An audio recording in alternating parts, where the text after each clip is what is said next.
Hey guys! Tonight we wander back more than 2,000 years to a windswept northern frontier where the earth tastes of dust and iron. And the horizon never quite promises comfort. You are not a tourist with a water bottle and cushioned sneakers.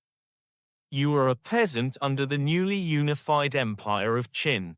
And before this night is over, you'll understand, gently, calmly, sleepily, why you probably wouldn't survive building the Great Wall of China.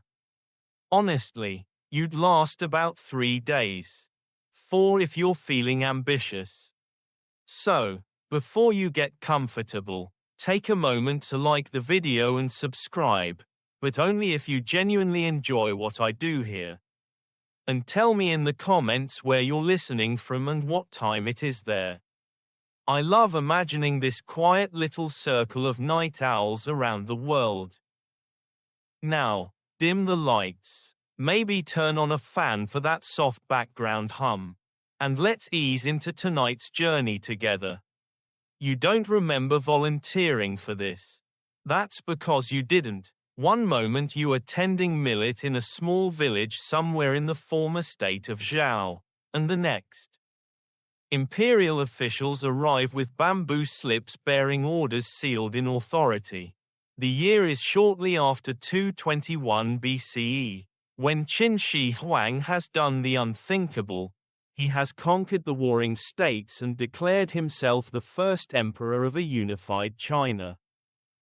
It's a famous historical fact. After unification, Qin Shi Huang began linking and expanding older frontier walls to defend against northern nomads. Especially the Xiongnu, what had once been scattered regional defenses would become a vast, connected barrier. You, unfortunately, are part of the connecting tissue. You shuffle forward with a line of other men, farmers, former soldiers, convicted criminals. Under Qin law, these categories blur together. The legalist philosophy guiding the empire doesn't really do lenient. If you were late on taxes, if you criticized a policy, if your neighbor accused you of something inconvenient, congratulations. You are now infrastructure. The official overseeing your conscription doesn't shout. He doesn't need to. The system itself is loud enough. You are assigned a wooden tally, a mark that identifies you as labor-bound for the northern frontier. It feels strangely light in your palm, considering it now weighs more than your future. You've probably heard the popular claim that hundreds of thousands, perhaps even over 1 million, laborers were involved in early wall construction under Qin. Historians still debate the exact numbers, because ancient records tend to exaggerate for dramatic flair, and ancient emperors were not known for modesty. But even conservative estimates agree, the scale was staggering. Entire communities emptied out. An unusual fact, one that doesn't always make it into textbooks.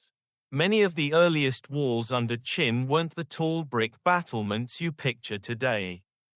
They were often rammed earth, layers of soil pounded between wooden frames until hardened into something like ancient concrete. It sounds rustic. It also sounds like a CrossFit class designed by someone who hates you. You march north for days.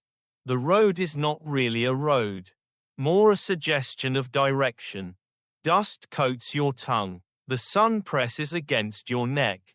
At night, you sleep in groups, your body curved protectively around itself. Listening to strangers breathe, you already miss home in that dull, persistent way that feels like hunger but deeper. The empire justifies all this with a simple logic: unity must be defended. The Xiongnu Confederation to the north has conducted raids for generations. Horses thunder across open grasslands, and border settlements burn. To Qin Shi Huang, walls are a solution carved into geography itself. If you can't control the step, you can at least draw a line against it. Of course, you are the line. There's a famous story that Qin Shi Huang sought immortality, sending expeditions in search of elixirs. You can't help but find that ironic as you trudge forward. Because your own life expectancy is shrinking by the mile. The emperor may be searching for eternal life. You are just trying to survive until supper. You pass through former state territories, Han, Wei, Yan, each with their own accents and customs. Now they are all Qin. Standardized writing, standardized weights and measures, standardized axle widths for carts.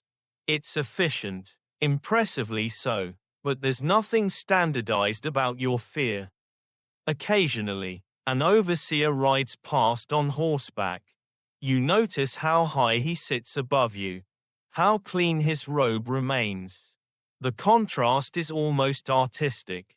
You wonder, briefly, whether future generations will admire this wall. Maybe they'll hike along it for leisure. Maybe they'll take cheerful paintings. You imagine someone centuries from now complaining about sore legs after climbing it for fun. And you almost laugh. Almost. Another well-known historical detail drifts through your tired mind. The Qin dynasty itself will not last long. It will collapse only years after the first emperor's death in 210 BCE. Rebellions will flare, fueled partly by the very burdens, like forced labor, that weigh on your shoulders now. Historians still debate how directly wall building contributed to that collapse. But it certainly didn't win the dynasty many popularity awards. You don't know any of that yet. Of course, for you, history is not a textbook arc. It's the ache in your calves. As the land begins to slope upward and the wind grows sharper, you see it for the first time, a low, earthen ridge snaking along a distant hill. It doesn't look like much from afar.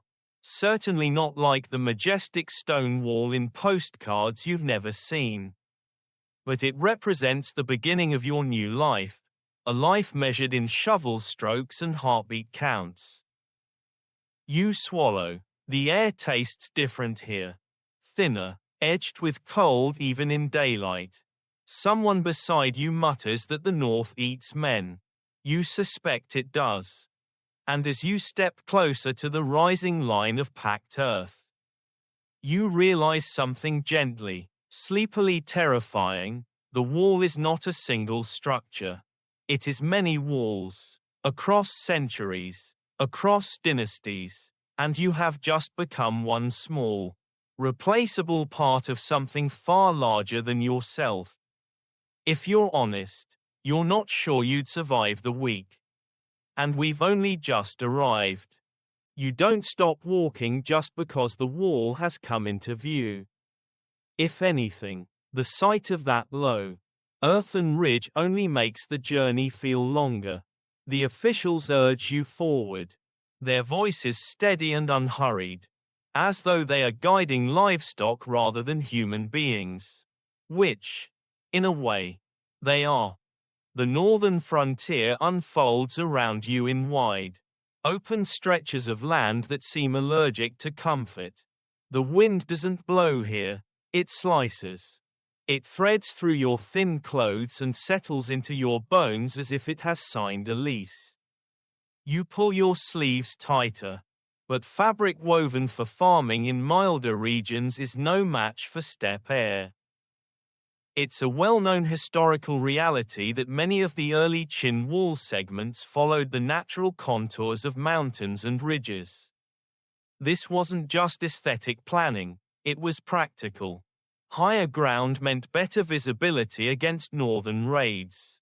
You notice how the earthworks climb slopes instead of cutting straight lines. The wall is less a ruler's stroke and more a stubborn negotiation with geography. As you trudge along, You begin to understand something unsettling. The wall isn't being built in one neat, organized strip. Instead, separate teams are assigned to different stretches, sometimes miles apart, sometimes repairing older fortifications left by the former states of Zhao and Yan. The Qin didn't invent frontier walls, they absorbed and connected them. That's the famous part. The less famous part, some of those earlier walls were already crumbling when you arrive. In certain places, you can still see different soil colors layered like a strange cake, evidence of past regimes tamping down their own versions of security. It's almost artistic, if you ignore the existential dread. Historians still debate exactly how coordinated the early Qin wall project was. Was it a grand, unified master plan directed personally by Qin Shi Huang, or a series of regional defensive expansions later mythologized into a single monumental effort? The records are dramatic, but clarity is negotiable. You don't have the luxury of debating historiography. Your debate is between your left foot and your right foot, both of which are threatening resignation. By the third day of marching, your shoulders ache from carrying basic provisions, dried grain, a wooden bowl, a rough blanket. The empire provides just enough to keep you operational. Comfort is not included in the package. At night, you are herded into temporary camps. No walls protect you here. Ironic. Considering your destination, fires flicker low. You lie on hard ground and stare upward at a sky so wide it feels almost confrontational. The stars are brighter than you've ever seen, undimmed by village lanterns. It would be beautiful if your back weren't currently negotiating with gravity like a disgruntled diplomat. You overhear murmurs among the men. Some are convicted criminals, tattooed faces marking past offenses. A common Qin punishment, branding the skin as a visible reminder of law-breaking, was standard practice under legalist governance. It's efficient, permanent, and not exactly subtle. Others are soldiers reassigned to labor duty between campaigns. A few, like you, are simply peasants fulfilling corvée labor obligations, mandatory state service. Refusal isn't really an option unless you enjoy the concept of execution. You start to realize something else. This isn't just about keeping enemies out. It's about control. Moving large populations, redirecting manpower, demonstrating imperial reach. The wall says to the north, do not cross, but it also says to the south, we can command you anywhere. There's an unusual logistical detail that rarely gets attention. Transporting materials to these remote regions was often more difficult than the building itself. Timber for scaffolding had to be hauled long distances. Water sources determined where camps could even exist. In some cases, builders used whatever soil was available locally: clay, gravel, sand, meaning each section of wall could vary dramatically in texture and durability. Which is comforting, because nothing says long-term defense strategy like regional improvisation. By the fifth day, the terrain grows rougher. Low hills ripple across the horizon. In the far distance, you glimpse riders, tiny silhouettes that might be patrol scouts, or might be your imagination feeding on anxiety. The Xiongnu are spoken of in half whispers. Nomadic, skilled horse archers, capable of swift raids. You've never seen one, but the fear of them is woven into every order barked by officials. Ironically, many historians argue that the wall was never an impenetrable barrier against large-scale invasions. It functioned more as a deterrent. a signal system, and a means of slowing raids rather than stopping entire armies outright. But that nuance doesn't ease your nerves. The wind sharpens as you approach higher elevation. Dust devils spiral across open ground. Your lips crack from dryness. Someone coughs persistently behind you, a deep, rattling sound that suggests this journey is already claiming its toll. You pass a partially completed segment of rammed earth wall. Wooden frames stand like skeletal ribs, filled with layers of soil being pounded down by teams wielding heavy wooden tampers. The rhythm is hypnotic, thud, thud, thud, like a giant heartbeat echoing across the hills. You imagine yourself joining that rhythm soon. A guard gestures toward a newly established labor camp ahead. Smoke curls into the sky. You can see storage pits, stacked baskets of soil, and crude watch posts overlooking the valley. This is not a temporary stop. This is your new world. And here's the quiet realization settling over you like the northern wind: the journey was the easy part. Your body is already sore from walking. Soon, you'll discover what it feels like to pound earth for hours under an unblinking sky. You'll learn how quickly hands blister, how fast hunger returns, how indifferent the horizon can be. You adjust the wooden tally tied to your belt. It knocks lightly against your hip with each step, a small reminder that you are now an entry in an imperial ledger. Ahead, the wall stretches in fragments across the ridgeline, unfinished, uneven, waiting. And you walk toward it anyway. You cross into the labor camp at dusk. And the first thing you notice is the smell. It's not dramatic, not theatrical, just layers, sweat soaked into coarse fabric. Damp earth churned by thousands of feet. Smoke from low fires burning whatever fuel can be spared. It smells like exhaustion has a physical form. Rows of crude shelters stretch across the flattened ground, built from timber frames and packed mud walls. No doors, just openings. Privacy, apparently, is a luxury reserved for emperors and possibly cats. This is one of the massive frontier labor encampments organized under Qin authority. Historical records describe strict administrative structures even at construction sites. Overseers kept tallies, work quotas were recorded, and punishments were standardized. Efficiency wasn't optional, it was ideological. You're assigned to a shelter already holding a dozen men. No one greets you, not because they're rude, because greeting requires energy, and energy is a currency nobody here can afford to spend casually. A drum sounds from somewhere near the center of camp. You'll learn quickly that the drum dictates your life. Before dawn, it beats once, wake.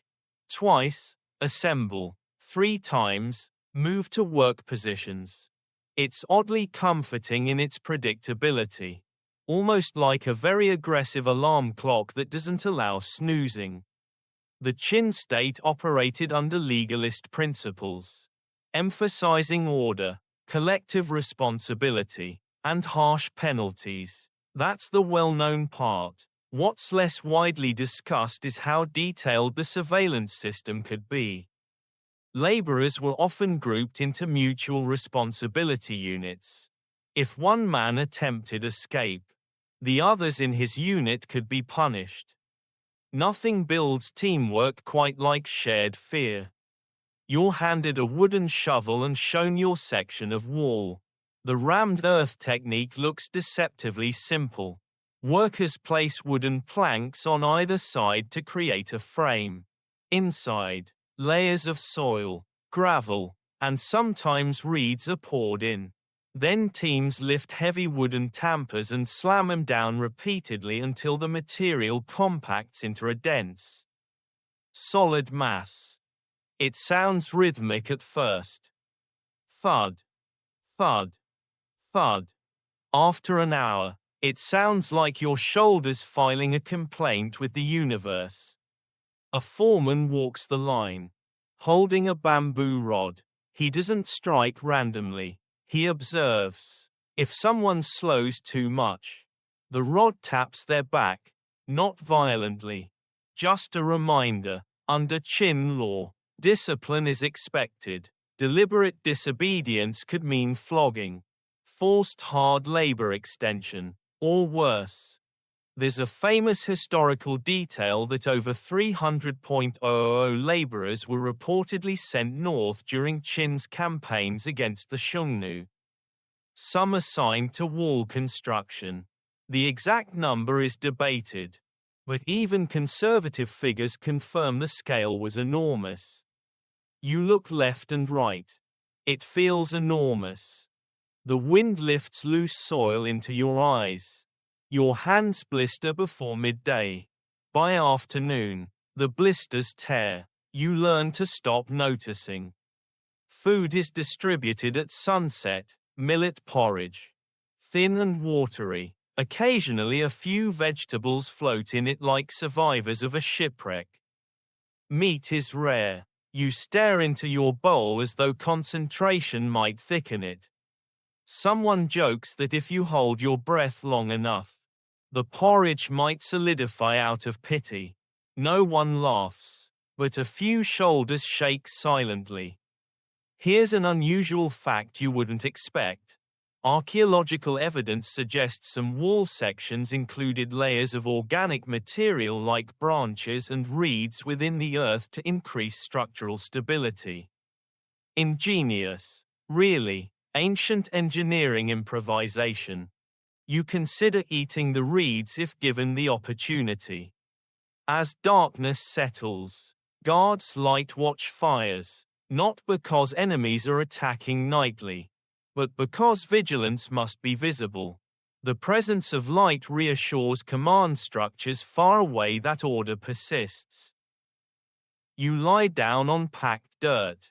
Your muscles twitch involuntarily. It feels as though the pounding motion continues even while you're still. Phantom tamping. Across the shelter, a man coughs persistently. Another mutters in his sleep. Someone whispers that 2 workers collapsed earlier and did not rise again. No ceremony. Their bodies were reportedly buried beyond the camp perimeter. There's a widespread legend that the dead were buried within the wall itself. It's a haunting image, human bodies sealed into fortification. However, most historians argue there's little solid evidence for systematic burial inside the wall structure. The debate continues, partly fueled by folklore and later storytelling traditions. Still, as you stare at the ceiling beams above you, you can't help imagining the wall is layered not just with earth, but with stories. Morning comes too soon. The drum beats again. Your arms protest before you even stand. You shuffle into formation. Roll call is conducted with wooden tallies. Names aren't always used, numbers suffice. Identity is less important than output. Work resumes.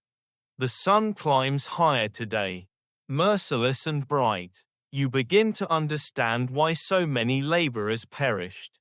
Not from one dramatic catastrophe, but from accumulation, dehydration, infection, malnutrition, exhaustion layered like the earth you compact. You attempt humor internally. At least there's no email backlog waiting for you. No performance reviews. Just the constant, soothing possibility of collapse. By midday, a young worker stumbles. The foreman signals 2 others to carry him aside. Work does not stop.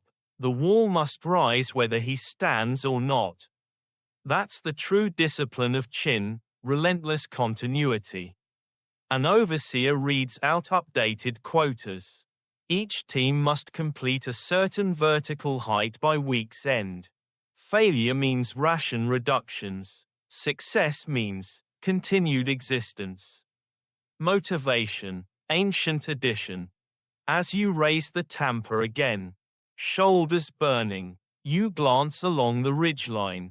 Sections already completed stand firm, blending into the hills. From a distance, they look eternal. Up close, they look like sweat. You begin to grasp something unsettling. The wall is less about stopping invaders and more about demonstrating that the state can bend landscape and people to its will. It's a psychological boundary as much as a physical one. And you are helping to build it, one aching movement at a time. Night falls again. You lie down, arms heavy, stomach hollow, wind pressing against the shelter walls. Somewhere beyond the hills, unseen riders may or may not be watching. Somewhere far south, fields you once tended continue without you. The drum will sound again soon enough. You close your eyes, wondering, not dramatically, just quietly, how many more mornings your body can answer it. And this is only the beginning. You wake before the drum this time. Not because you're disciplined, because your shoulders are on fire. There's a strange moment, just before dawn, when the sky is a deep indigo and the wind pauses as if the world itself is inhaling.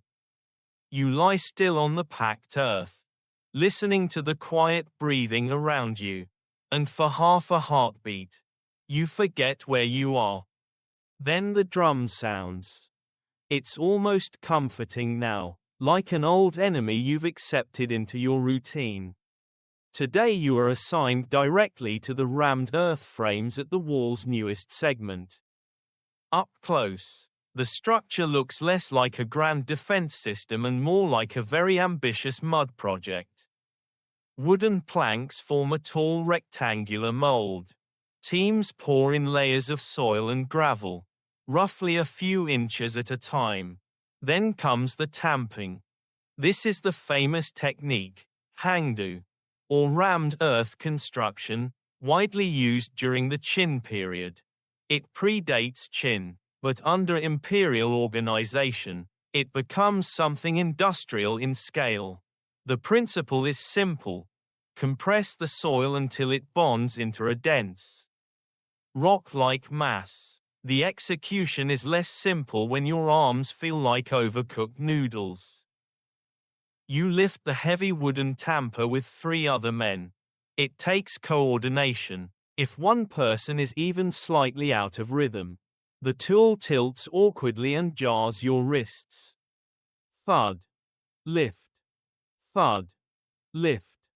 Over and over, until the layer compacts. Then another layer, then another. Historians still debate how quickly workers could complete a vertical section. Some estimates suggest a few inches per day per team, depending on soil conditions. When you consider the wall stretches for thousands of kilometers across multiple dynasties, the scale becomes almost absurd. You calculate, briefly, how many tamps it might take to build even 1 meter. You stop calculating. The foreman inspects the compacted surface by striking it with a stick. A hollow sound means more tamping. A dull, solid tone means acceptable density. Your entire existence is now measured in acoustics. An unusual detail few people think about. The soil composition varied dramatically by region. In some areas, builders used loess, a fine, wind-blown silt common in northern China. When compacted, loess becomes remarkably sturdy. In others, they mixed clay with gravel or organic fibers to increase cohesion. Which is fascinating. But at the moment, your primary interest in soil science is that it's heavy. By midday, Sweat has carved thin channels down your dust-coated face. Your hands are wrapped in rough cloth strips to protect blistered skin. They help, but not much. Every vibration from the tamper travels up your arms like a message from the underworld. A man beside you mutters that he used to be a potter. He says the rhythm reminds him of shaping clay. Except now he's the one being shaped. You almost smile. Almost. It's well known that Qin Shi Huang invested heavily in large-scale infrastructure, roads, canals, and the early wall segments among them. Standardization was his obsession. The same axle width across the empire meant carts fit the same ruts. The same writing system meant decrees could travel clearly. The wall fits that philosophy. A unified boundary for a unified state. But here's something less commonly mentioned. The labor force wasn't composed only of criminals and peasants. Archaeological findings suggest skilled artisans and engineers were present to oversee measurements and structural integrity.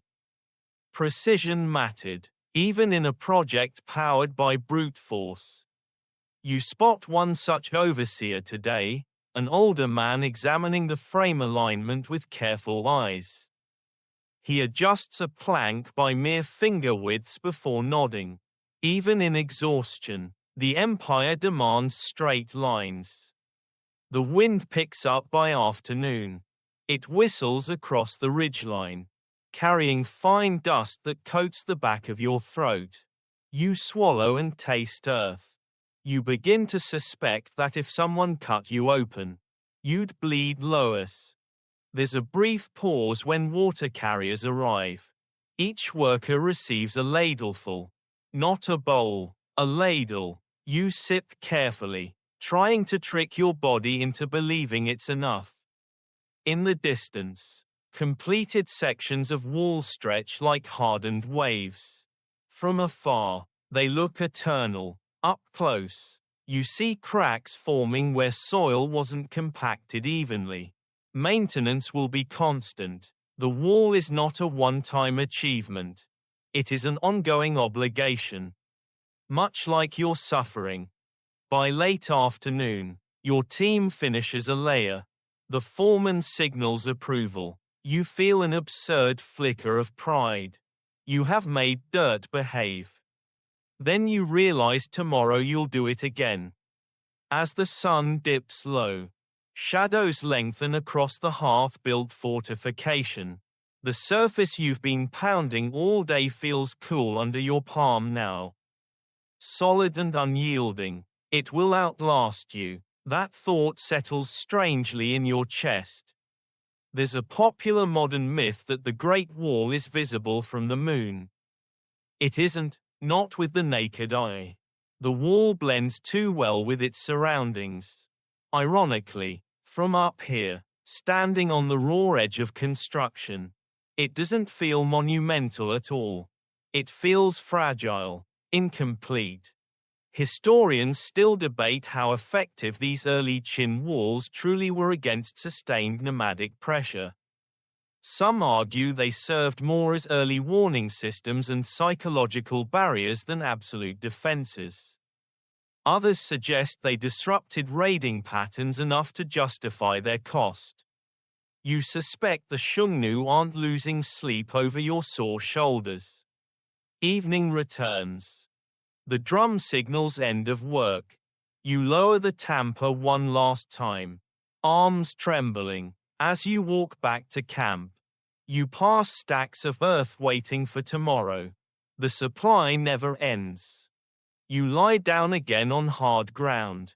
Your muscles hum with residual vibration.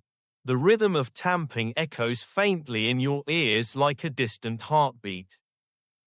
For a moment, you imagine your village, the softness of tilled soil beneath bare feet, the quiet hum of insects at dusk, the taste of something other than millet water.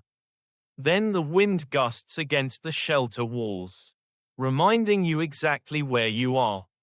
You close your eyes, hands aching, lungs full of dust. Tomorrow, you'll lift the tamper again. And honestly, you're not sure how many more lifts you have in you. The cold arrives without ceremony. One morning you wake and the air has changed. It no longer bites, it clamps down. Your breath rises in thin white threads, dissolving instantly into the pale dawn. The drum still beats, because the drum does not care about temperature. You step outside and the ground crunches under your feet. Frost has settled across the camp, turning rough earth into a brittle crust. The wall segment ahead of you glows faintly under early light, its rammed earth surface hardened further by the chill.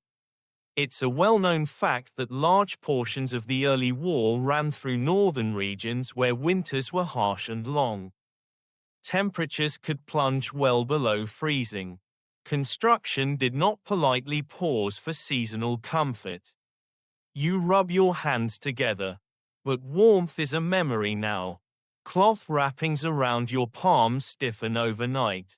When you flex your fingers, the skin splits at the knuckles. Thud. The tampers fall again. Cold changes everything. Soil behaves differently.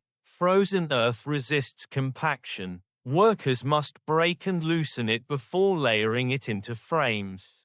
What was exhausting before is now borderline punishing. An unusual detail historians have noted, in some northern frontier regions, builders mixed in materials like gravel and reeds to compensate for soil expansion and contraction caused by freezing temperatures. They were not merely stacking dirt, they were adapting to climate in surprisingly sophisticated ways. You adapt too. You learn to stamp your feet between lifts, to tuck your chin into your collar during short breaks, to breathe through cloth to warm the air before it hits your lungs. None of it feels sufficient. The wind sweeping down from the steppe carries a hollow sound. It feels as though the land itself is empty and enormous, like you've stepped onto the edge of the world. Somewhere beyond the horizon, the Xiongnu still exist, skilled horse archers, moving swiftly across open grasslands. Their mobility contrasts painfully with your immobility. There's irony here. The wall is meant to restrict movement, yet it is you who feels trapped. You overhear a soldier explaining that beacon towers along the wall will be used to send smoke signals by day and fire signals by night. One plume means sighting, multiple plumes mean escalating threat. It's an early communication network stretched across mountains. Historians still debate how standardized these signal systems were during the Qin era compared to later dynasties. Records are sparse, and much of what we know comes from later Han refinements. But the concept, rapid visual communication across distance, was revolutionary for its time. You glance at the unfinished ridgeline and imagine flames leaping from tower to tower like whispered warnings. Right now, though, the only signal you care about is whether your toes still exist. By midday, the frost melts into sticky mud underfoot. Cold seeps upward from the ground while wind cuts downward from the sky. You exist in a sandwich of discomfort. A worker beside you loses grip on the tamper. It lands awkwardly, jarring his wrist. He gasps, clutching his arm. The foreman's bamboo rod taps sharply against the frame. Not cruel, just impatient. Work resumes. Under legalist doctrine, collective responsibility remains strict. If quotas aren't met, entire teams may suffer reduced rations. That policy ensures you don't resent the foreman as much as you resent the concept of falling behind. Motivation through shared scarcity, very modern in spirit. Really. By late afternoon, the sky turns a flat metallic gray. The wind intensifies. Loose dust becomes airborne needles. You pull cloth over your mouth, tasting fabric and earth. There's a popular historical image of the Great Wall as a continuous, towering stone barrier. In truth, during the Qin period, much of it would have looked like what you're building now, earthen ramparts. Sometimes only a few meters high, blending into terrain. From a distance, perhaps impressive. Up close, painfully human. You pause briefly at the top of a newly compacted layer. The landscape stretches endlessly northward. No clear boundary marks where empire ends and steppe begins. Just a shift in vegetation, a thinning of cultivated land. You understand something quietly unsettling. Walls are declarations, not guarantees. Historians continue to debate how effective the Qin Wall was in deterring large-scale incursions. Some argue it served more to channel movement through controlled passes than to stop armies outright. Others suggest its greatest impact was psychological, both for enemies and subjects. You suspect psychology doesn't warm your hands. At dusk, thin snow begins to fall, light. Hesitant flakes carried sideways by wind. They settle briefly on the raw earth of the wall before dissolving. Your shoulders tremble from more than exertion now. Back in the shelter, men huddle closer than before. Body heat becomes communal property. Someone jokes weakly that at least mosquitoes aren't a problem in winter. A few tired chuckles answer him. Dark humor is insulation of its own kind. You lie on your side, curled inward. Your muscles ache differently in the cold, less sharp, more deep and stubborn. Outside, the wind howls against the crude walls of the camp. You imagine warm fields far to the south, the softness of soil under sun, the sound of irrigation channels instead of gusting steppe winds. The drum will beat again tomorrow. The frost will return. The wall will demand more layers. And you begin to understand that the cold alone, just the cold, might have been enough to finish you. We haven't even met hunger properly yet. Hunger doesn't arrive dramatically. It settles in quietly, like an uninvited guest who refuses to leave. At first, it was simply the gap between meals. A dull emptiness that sharpened by sunset and softened after your ladle of millet porridge. But as days turn into weeks, the portions remain the same while your labor intensifies. The arithmetic stops working in your favor. The ration distribution is methodical. Each evening, workers line up with wooden bowls. A thin millet gruel is poured from large cauldrons. Sometimes a few greens float in it. On rare days, you find a sliver of dried vegetable that feels like treasure. It's historically documented that millet was a staple grain in northern China during the Qin period. It grows well in arid climates and poor soil. Practical, resilient, unfortunately, not exactly luxurious. You sip slowly, trying to trick your stomach into believing it's receiving more than it is. Someone once told you that chewing longer makes you feel fuller. You test this theory nightly. It fails nightly. There's an unusual detail that archaeologists have uncovered at frontier sites. Remnants of preserved grains and even traces of simple fermented beverages have been found near some garrisons. It suggests that, at least occasionally, supplies were varied, but that likely depended on rank and location. You, unfortunately, are not high-ranking fermented beverage material. The cold amplifies hunger. Your body burns energy simply trying to remain warm.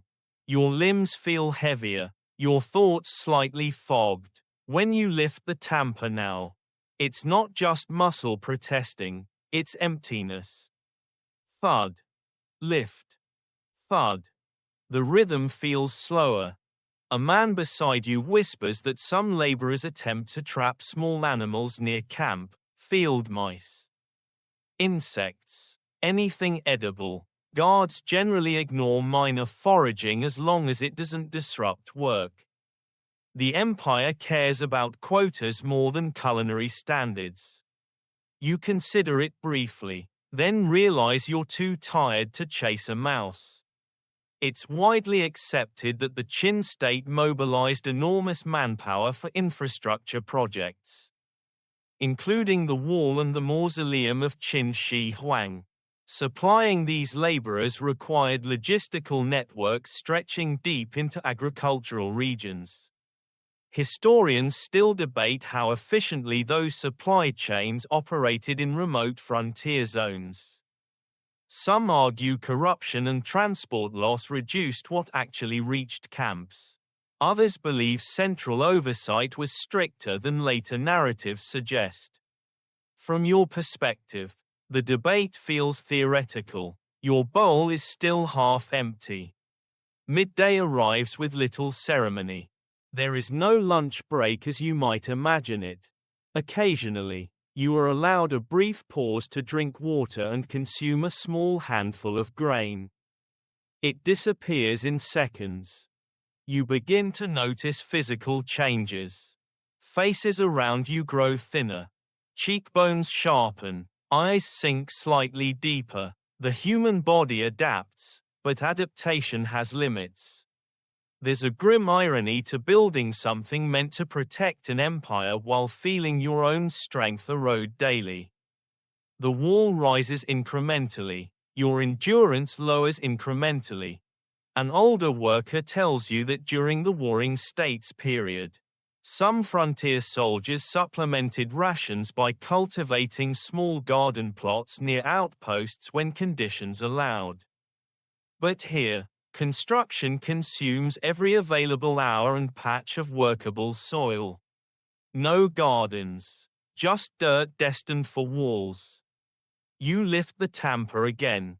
Your arms tremble earlier than before. A foreman notices but says nothing. As long as the rhythm continues, you are acceptable. There's a famous legend that the Great Wall consumed countless lives, sometimes dramatized as one body per brick. It's poetic exaggeration, but mortality was undoubtedly high in harsh conditions like these. Disease, malnutrition, accidents, none required dramatic storytelling to be deadly. Historians continue to debate the precise death toll. Ancient records are sparse and sometimes propagandistic, but even cautious estimates suggest the human cost was significant. You don't need a number. You see the gaps in the sleeping rows at night. By late afternoon, dizziness creeps in when you stand too quickly. The horizon tilts slightly. You steady yourself against the wooden frame of the wall. The packed earth feels cool and solid under your palm, indifferent to your weakness. A guard walks past, chewing on something, perhaps dried meat. You try not to stare. Back in camp, ration lines feel longer each night. Or maybe you just move slower. When your turn comes, the ladle dips into the pot and emerges with the same thin portion as yesterday. You thank the distributor quietly. Gratitude becomes reflexive. Survival encourages politeness. As darkness settles, conversations drift toward food memories. Someone describes steamed buns from his hometown. Another talks about river fish cooked with herbs. The descriptions grow vivid enough that for a moment, you can almost taste them. Then your stomach growls loudly, betraying the illusion. You curl onto your side. Hunger coiled inside you like a second spine. Sleep comes eventually, but it's shallow. Dreams of meals wake you abruptly. Outside, the wind continues its steady song across the unfinished ridgeline. The wall demands strength. The empire demands obedience. Your body demands calories. Of the three, only one feels negotiable. And you're starting to suspect it isn't the wall. It begins with a cough. Not yours. Not at first. A dry, persistent rasp from the far corner of the shelter. At night it echoes strangely in the confined space, blending with the wind outside. You try to ignore it. Everyone tries to ignore it. Because once you start paying attention to illness here, it becomes very difficult to stop. Disease spreads quietly in places like this, crowded shelters. Poor sanitation, weakened bodies. You share sleeping space, tools, water sources. Privacy is non-existent. So is anything resembling modern hygiene. It's well established that large-scale labor projects in ancient times were breeding grounds for illness. Malnutrition weakens immune systems. Close quarters accelerate transmission. Frontier conditions complicate treatment. Treatment, of course, is an optimistic word. There are no formal physicians assigned to your section. Occasionally an older worker claims knowledge of herbs or pressure points. Sometimes it helps. Sometimes it doesn't. You notice small things first. Men moving slower. Eyes glassier. Skin slightly gray. A fevered forehead brushed discreetly with the back of a hand. A cough that deepens. Historians still debate what specific diseases may have been common in Qin labor camps. Tuberculosis is one candidate, given its prevalence in crowded ancient populations. Dysentery is another, especially where water contamination was likely. Skeletal remains found near frontier sites show signs of physical stress and possible infection. But exact diagnoses remain uncertain. You don't need a diagnosis. You see the pattern. Work continues regardless. The drum beats. You lift the tamper. Thud. The man who was coughing drops his tool today. He kneels suddenly, as if bowing to the earth. For a brief second, you think he's adjusting his grip. Then he doesn't rise. Two workers step forward. They lift him gently under the arms. He is lighter than he should be. The foreman watches. There's no visible anger, no visible sympathy either, just calculation. They carry him away from the work line. The tamping resumes. There's an uncomfortable truth about massive infrastructure projects. Continuity overrides individual loss. The wall cannot pause for a single body. Or 10. You swallow and try to focus on rhythm. But your mind wanders. An unusual historical detail often overlooked. Some Qin-era frontier sites have revealed evidence of basic drainage systems near camps, suggesting attempts, however limited, to manage waste and water flow. This implies awareness of sanitation challenges. Whether those measures were sufficient is another question entirely. Looking around at the muddy pathways and shared water containers, you suspect sufficient is generous. Your own throat feels scratchy by afternoon. You tell yourself it's dust. Just dust. The wind is relentless, carrying fine particles into lungs already strained by cold air. You think about how modern construction sites require helmets, gloves, rest breaks, safety inspections. Here, your protective equipment is hope and a cloth strip around your hands. Someone mutters that the empire will replace anyone who falls. The supply of labor is vast. Criminals sentenced to hard labor. Peasants fulfilling corvée. Captured enemies reassigned to state projects. The legalist system emphasizes function over sentiment. You begin to understand that your survival depends less on strength and more on staying invisible, neither too weak to be discarded nor too strong to attract additional workload. At dusk, rumors circulate that 3 men from another section have died this week. Burials are simple, shallow graves beyond camp, marked loosely with stones if someone cares enough. There's a persistent legend that bodies were sealed into the wall itself. As we mentioned before, historians largely find little direct evidence supporting widespread entombment within wall structures. It's more likely that the dead were buried nearby. Still, when you press your palm against the packed earth, you feel a chill that has nothing to do with weather. You lie awake longer tonight. The cough has stopped. That silence is worse. Your own chest feels tight. You take shallow breaths to avoid triggering irritation. Around you, men shift restlessly in sleep.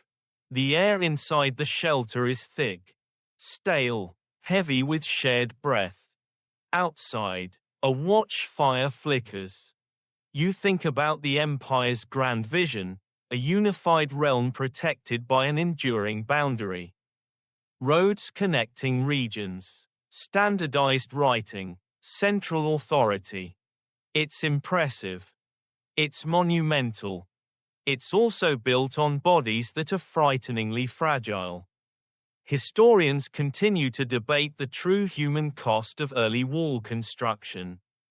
Numbers vary widely in records, and later dynasties may have exaggerated Qin cruelty for political reasons.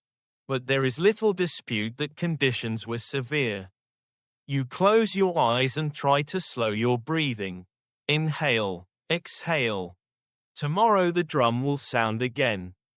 The wall will rise another layer. And you will stand up, if you can, because falling behind is not an option this system recognizes. The cold you can endure. The hunger you can ration. But sickness does not negotiate. And you are beginning to realize that survival here is less about strength and more about luck. You learn very quickly that fear travels faster than sickness. The drum has barely finished its morning echo when a whisper runs through the line. Someone tried to leave. No one says the word escape loudly. It hangs in the air like frost, visible, fragile, dangerous. Under the Qin dynasty's legalist framework, law is absolute. Rewards and punishments are clear, codified, and severe. Collective responsibility is enforced not as an abstract idea but as daily reality. If one man flees, his assigned group can be punished alongside him. You glance at the 3 men who share your mutual responsibility unit. Their faces are tight. You didn't know them before this place. Now your lives are mathematically linked. It's a famous historical detail that Qin law imposed harsh penalties for desertion, including forced labor extensions, mutilation, or execution depending on circumstances. The empire did not view infrastructure projects as optional assignments. The accused man is brought forward mid-morning.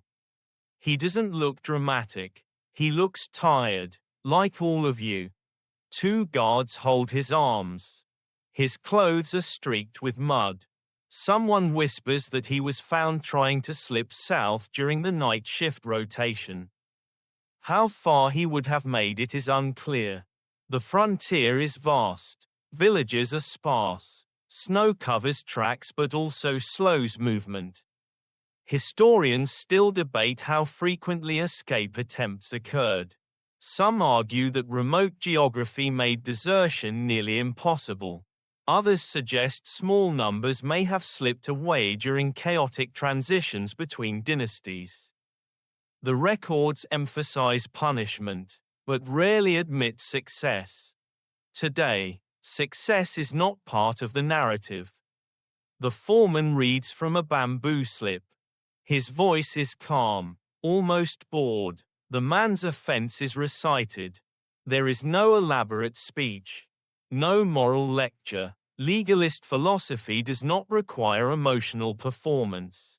The law exists. It is broken. It responds. The punishment is corporal, public and swift. You don't look directly, but you hear the sharp sound of bamboo striking flesh. You focus instead on the wall frame in front of you, on the soil waiting to be compacted, on anything but the rhythm behind you. 3 strikes. 5.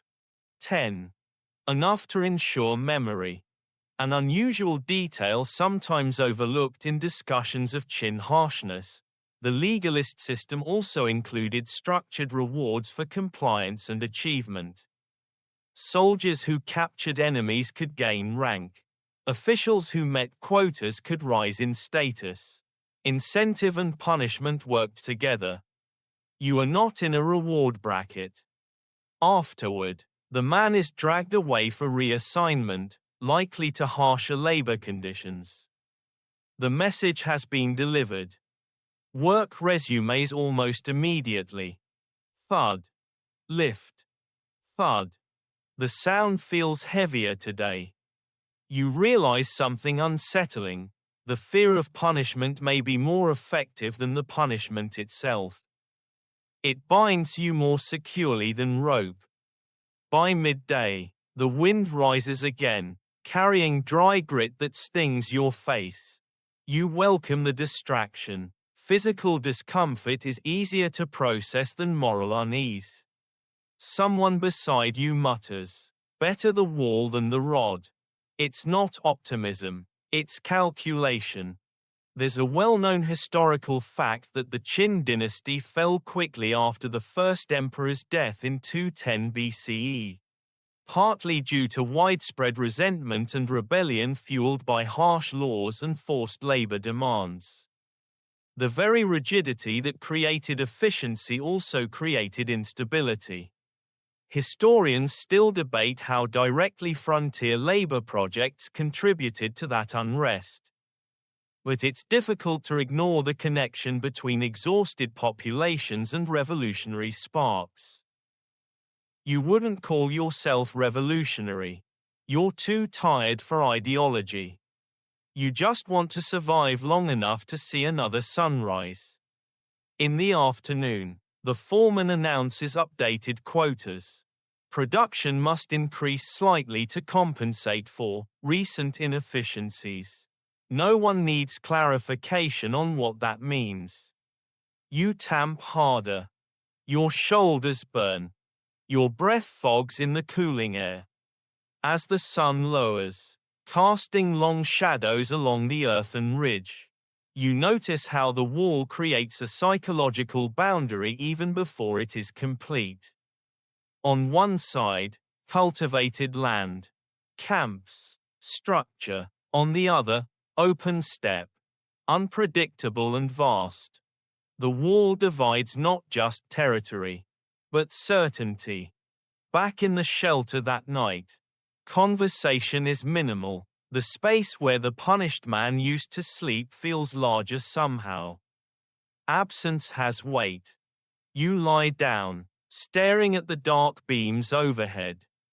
You think about law, about obedience, about how empires rely not only on architecture but on compliance. There's a strange irony in building a defensive structure meant to deter outsiders while internal fear is what truly maintains order. Outside, a watchtower fire flickers to life. The signal system remains vigilant, even if no enemy approaches. Inside, you feel something colder than the wind. Understanding. You won't survive this project by strength alone. You'll survive by staying within the lines, literal and legal. The drum will sound again in the morning.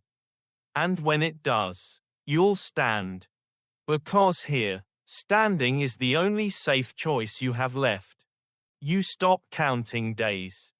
Time here isn't measured in dates or seasons. It's measured in layers of earth. In blisters healed and reopened. In how many times the drum has startled you from shallow sleep. But stories still circulate. They always do. Tonight, as wind hums along the half-finished ridgeline and the watchfires flicker beyond the camp. Someone whispers the rumor again, the one about the dead being buried inside the wall itself. You've heard it before. Of course. Everyone has. The idea that when a laborer dies, his body is simply packed into the foundation. Layer of soil, layer of gravel, layer of man, then tamped down until memory becomes architecture. It's a haunting image, efficient, brutal, almost poetic. And poetry spreads easily in places where facts are scarce. The truth, historians suggest, is more complicated. While mortality was undoubtedly high during major construction phases, there is little solid archaeological evidence showing widespread, systematic burial within the wall structure itself. Most excavations indicate that bodies were interred nearby, in shallow graves or designated burial areas. Historians still debate how the legend began. Some argue it reflects later storytelling traditions meant to dramatize Qin cruelty. Others suggest isolated incidents may have fueled a broader myth. But myth doesn't need proof to feel real. Earlier today, you watched two men carry another body beyond the perimeter of camp. The burial was quick. The ground, hard from cold, resisted the shovel. Stones were placed on top to discourage scavengers. No ceremony, no chanting, just efficiency. And then the drums sounded again. The wall rose another inch. You press your palm against the packed earth before sleep. Feeling its cool solidity, you imagine how many hands have struck it. How many shoulders have lifted tampers. How many names have been forgotten in the process? There's an unusual detail archaeologists have uncovered in certain frontier regions, remnants of simple wooden markers near burial sites, suggesting that at least some workers were remembered locally, even if not recorded in imperial archives. It hints at a quiet humanity beneath the bureaucratic machinery. You find comfort in that thought. Work today was harder than usual. Quotas increased again. The foreman claims supply delays require accelerated output. Whether that's true or merely administrative pressure passed downward, you'll never know. You only know that your arms feel like they belong to someone else. Thud. Lift. Thud. The rhythm has become background noise to your own thinking. Around midday, you noticed cracks forming along a previously compacted section. The soil mixture had been slightly off, too sandy. Not enough clay. Engineers adjusted the composition, adding gravel to strengthen cohesion. It's a reminder that even here, precision matters. The wall is not random. It is engineered persistence. A well-known historical fact is that the Qin dynasty standardized weights and measures across the empire. That same mentality applies here. Even dirt must conform. And yet, despite all this control, life slips unpredictably through fingers. This afternoon, a younger worker fainted from exhaustion. He regained consciousness after water was splashed onto his face. The foreman reduced his team's pace temporarily, not out of mercy, but practicality. Dead men don't meet quotas. It's a strangely comforting logic. As the sun dipped low, you stood atop a newly completed layer and looked north. The steppe stretched endless and indifferent. No riders appeared. No smoke signals burned. The enemy is mostly hypothetical on most days. Which makes you wonder. Historians continue to debate whether the wall's primary function during the Qin era was defense, deterrence, or internal control. Some scholars argue it was as much about regulating trade and migration as stopping raids outright. Walls are filters as much as barriers. Tonight, in the shelter, the rumor returns. They're inside it. Someone whispers again. You don't respond. Instead, you think about how stories survive longer than bodies. How legends outlive empires. How centuries from now, travelers might walk these ridges and hear tales of men entombed within the wall. Maybe they'll imagine you there. Maybe they'll picture sorrow carved into mud and stone. In truth, your greatest fear isn't being buried in the wall. It's being erased entirely. You shift onto your side, listening to the wind press against the camp walls. The coughs have lessened recently, either recovery or absence. Hard to tell. The drum waits for morning. The wall waits for more earth. And you lie there, suspended between myth and labor, wondering which is heavier, the soil you lift each day, or the stories that settle over it. Sleep comes slowly. Outside, the unfinished ridge curves along the hills like a scar still forming. And somewhere in the darkness, you quietly hope that when your time comes, whether here or elsewhere, you'll at least be remembered as more than just another layer. You begin to notice something subtle as the days blur together. Not all parts of the wall look the same. At first, exhaustion kept your focus narrow, your shovel, your tamper, your next breath, but now, as you're occasionally reassigned to reinforce older stretches along the ridgeline, you see differences in color, height, and texture. Some sections are darker, compacted differently, others crumble slightly at the edges, as if made by different hands with different instructions. That's because they were. It's a well-known historical fact that the Qin did not build the wall entirely from scratch. Long before unification in 221 BCE, individual states during the Warring States period, Zhao, Yan, and Qin itself, had already constructed regional defensive walls against rival states and northern nomads. When Qin Shi Huang unified China, he ordered many of these separate fortifications to be connected and extended. You are not building a beginning. You are stitching together a past. Today your team is assigned to reinforce a weathered segment believed to date back to the former state of Zhao. The soil composition is different, lighter, more brittle. The original builders used local materials, compacted with techniques similar to yours but perhaps with less centralized oversight. Historians still debate how continuous these early walls truly were. Some argue that later dynasties exaggerated the idea of a single, unbroken structure for symbolic unity.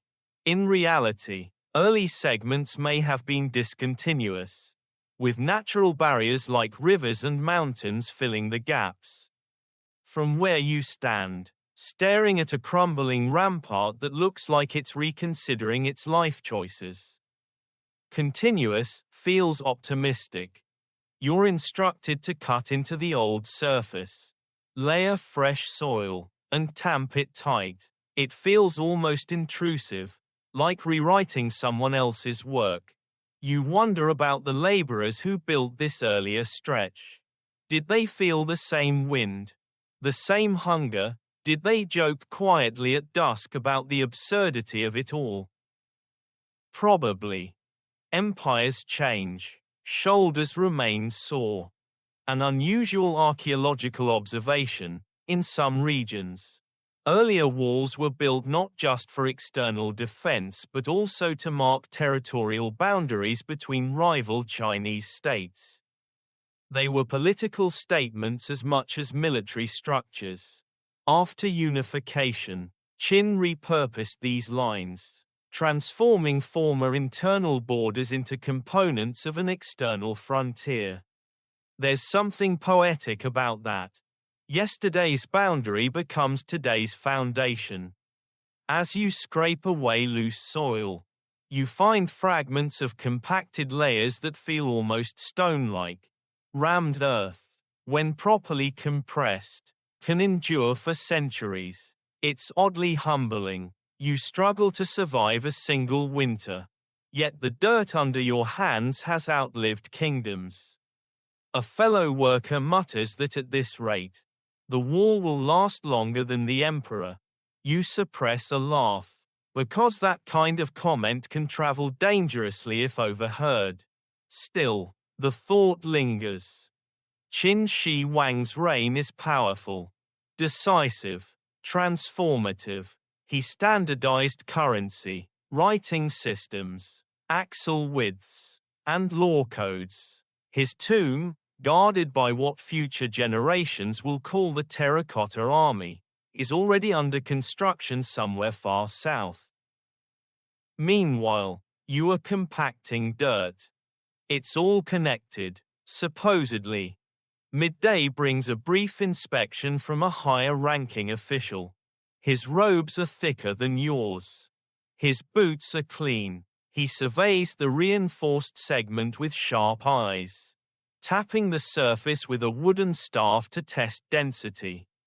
The sound is dull and solid. Approval. You feel a strange flicker of pride again. Despite yourself, you have strengthened something older than you. You have extended its life. Then your stomach growls loudly enough to remind you that pride is not edible.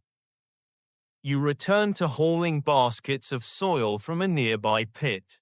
The path is uneven, and twice you nearly lose your footing. If you fall, you don't just bruise, you delay progress, and delay is dangerous currency here. By late afternoon, you stand atop the repaired section. The view stretches in both directions, older wall fading into newer construction. Each layer representing different eras, different rulers, different motivations. From up here, the structure looks unified.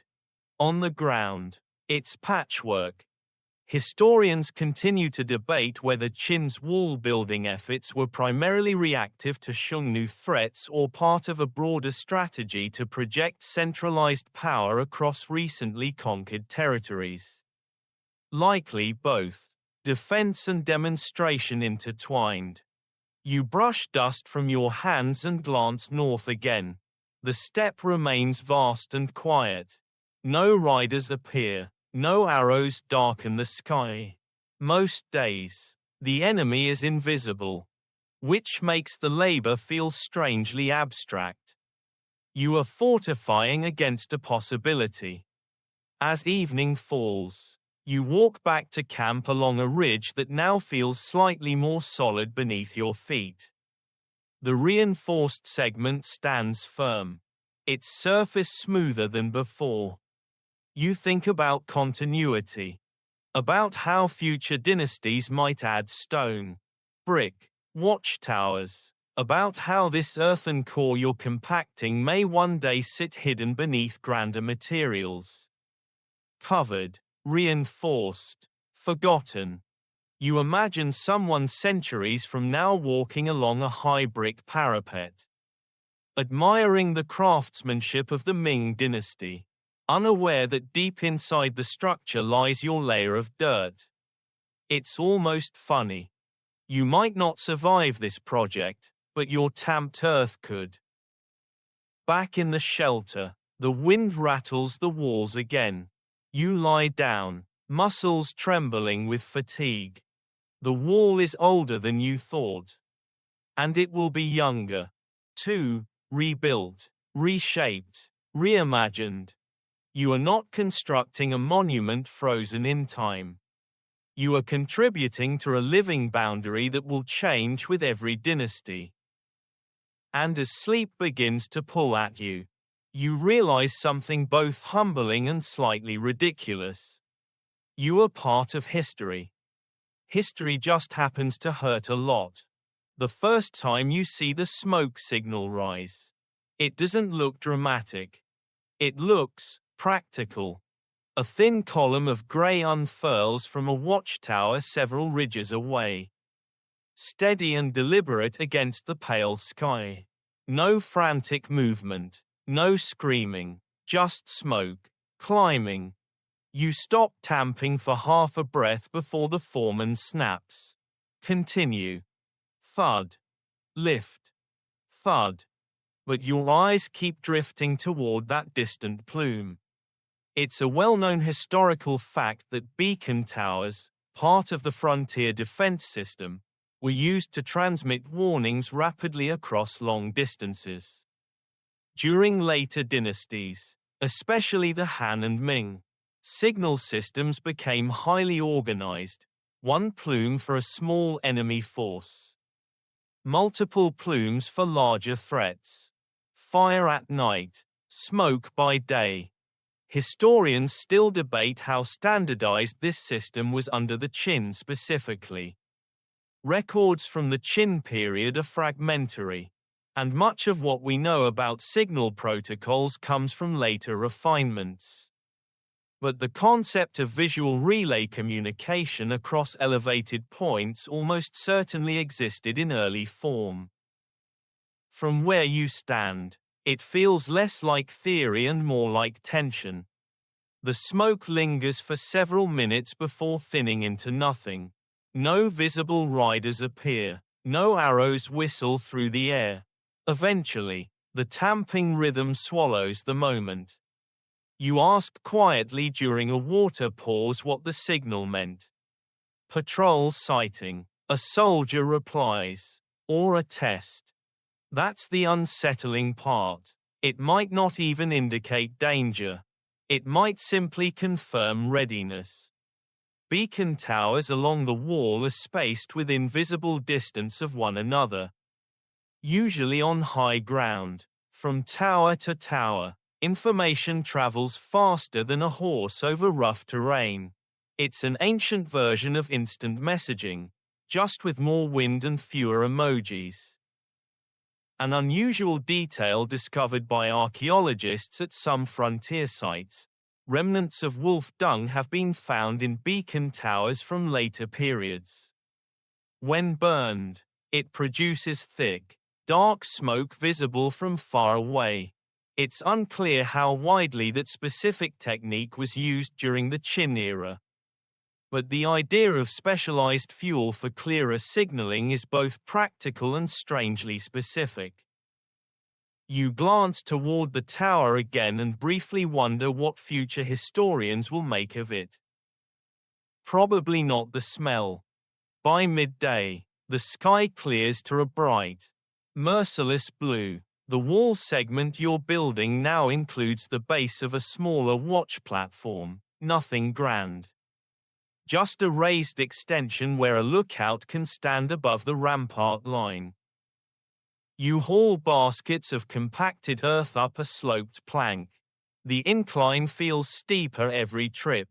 Your calves burn. Your breath fogs less now. The cold has eased slightly, but the wind remains constant. From the top of the partial platform, you see further than before. The land rolls northward in muted browns and pale yellows. It feels open in a way that makes you small. You imagine what it must feel like to stand watch up there alone at night.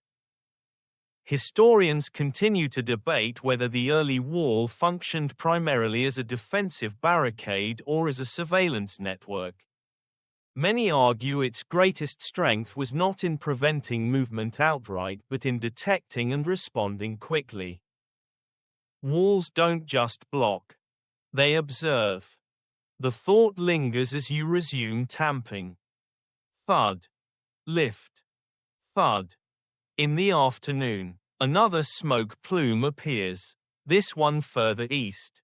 You can barely see it. Just a faint grey thread against the sky.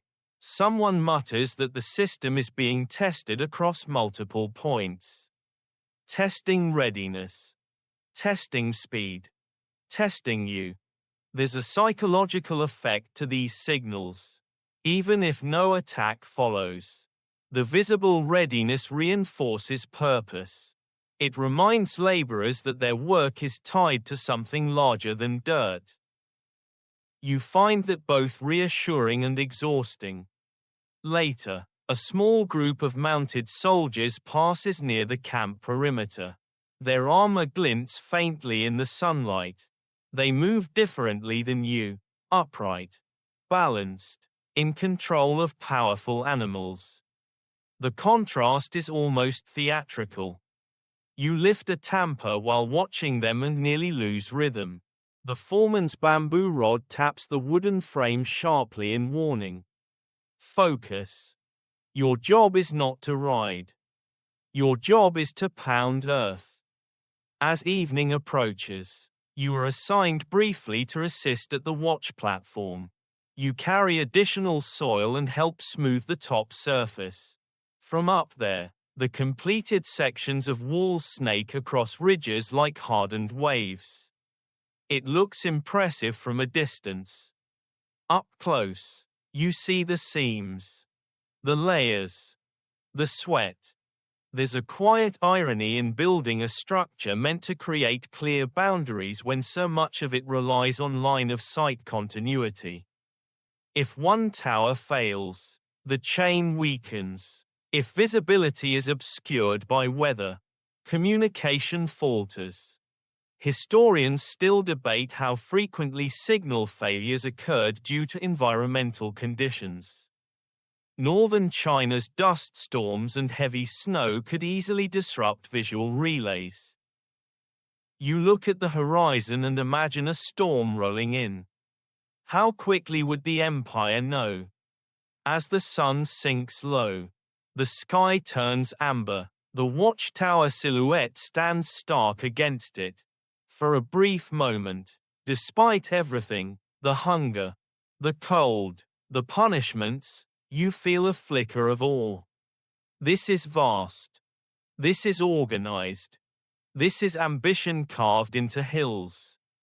Then your stomach growls loudly enough to remind you that awe does not increase rations.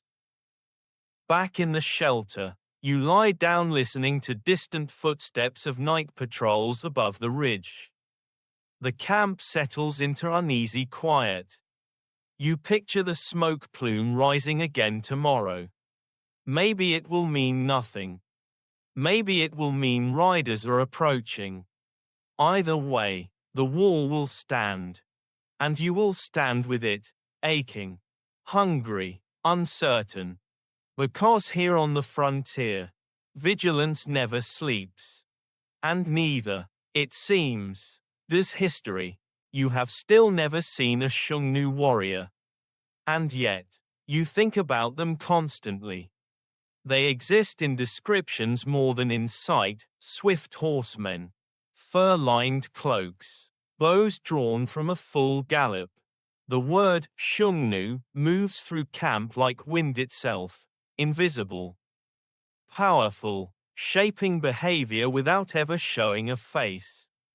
It's a well-established historical fact that the Qin dynasty viewed the Xiongnu Confederation as a major northern threat. After unification, Qin Shi Huang dispatched General Meng Tian to campaign against them, reportedly driving him northward and securing frontier territories. Historians still debate the exact scale and success of those campaigns.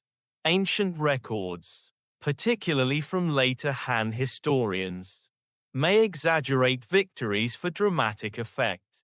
What's clear, though, is that the northern frontier was a zone of ongoing tension. And you are building its edge. This morning, frost glitters lightly on the ridge again. But the sky is clear. Work begins before the sun fully rises. Your muscles protest, but they obey. Thud. Lift. Thud. A soldier stationed near the work line begins telling a story during a brief water break. He claims he once saw Shungnu riders from a distance, dark shapes cresting a far hill before vanishing. He describes their horses as smaller than Qin mounts but more agile, capable of crossing terrain that would exhaust heavier cavalry. You listen carefully. It's strange to construct a defense against people you've never met. An unusual detail scholars often point out: nomadic confederations like the Shungnu were highly organized in their own right, with complex political structures and shifting alliances. They were not simply raiders, as older narratives sometimes portray them. Their mobility and trade networks made them formidable neighbors. But complexity rarely survives in frontier rumors. In camp, they are reduced to shadows beyond the horizon. By midday, the wind carries a faint smell of smoke from somewhere north. Not from your beacon towers. Different, distant. Everyone notices. Work does not stop. You feel tension settle into your shoulders. Sharper than usual fatigue. You imagine riders cresting the ridge. Arrows descending. Chaos replacing rhythm. But nothing happens. The smoke fades. Perhaps it was a grass fire. Perhaps a nomadic encampment far beyond your reach. Perhaps imagination amplified by hunger. Historians continue to debate how often the early Qin wall actually faced direct assault. Some argue that large-scale attacks were relatively rare and that the wall functioned more to deter small raids and regulate crossings. Others suggest intermittent skirmishes were more common than surviving records indicate. You glance north again. The emptiness feels louder than battle would. There's something unsettling about defending against absence. In the afternoon, a patrol of Qin cavalry returns through a nearby pass. Their horses are dust-coated but steady. One rider pauses briefly near your section, scanning the horizon. You notice the contrast again: armor, weapons, mobility. You have a tamper and a shovel. The soldier catches your gaze and offers a faint nod. It's small, almost invisible, but it carries something like acknowledgement. You are part of this. Even if your role is less glamorous. There's a famous historical irony that despite extensive wall-building efforts, nomadic groups continued to influence northern China through both conflict and diplomacy. In later dynasties, strategies would include marriage alliances, tribute systems, and trade agreements. Walls, it turns out, are only one tool.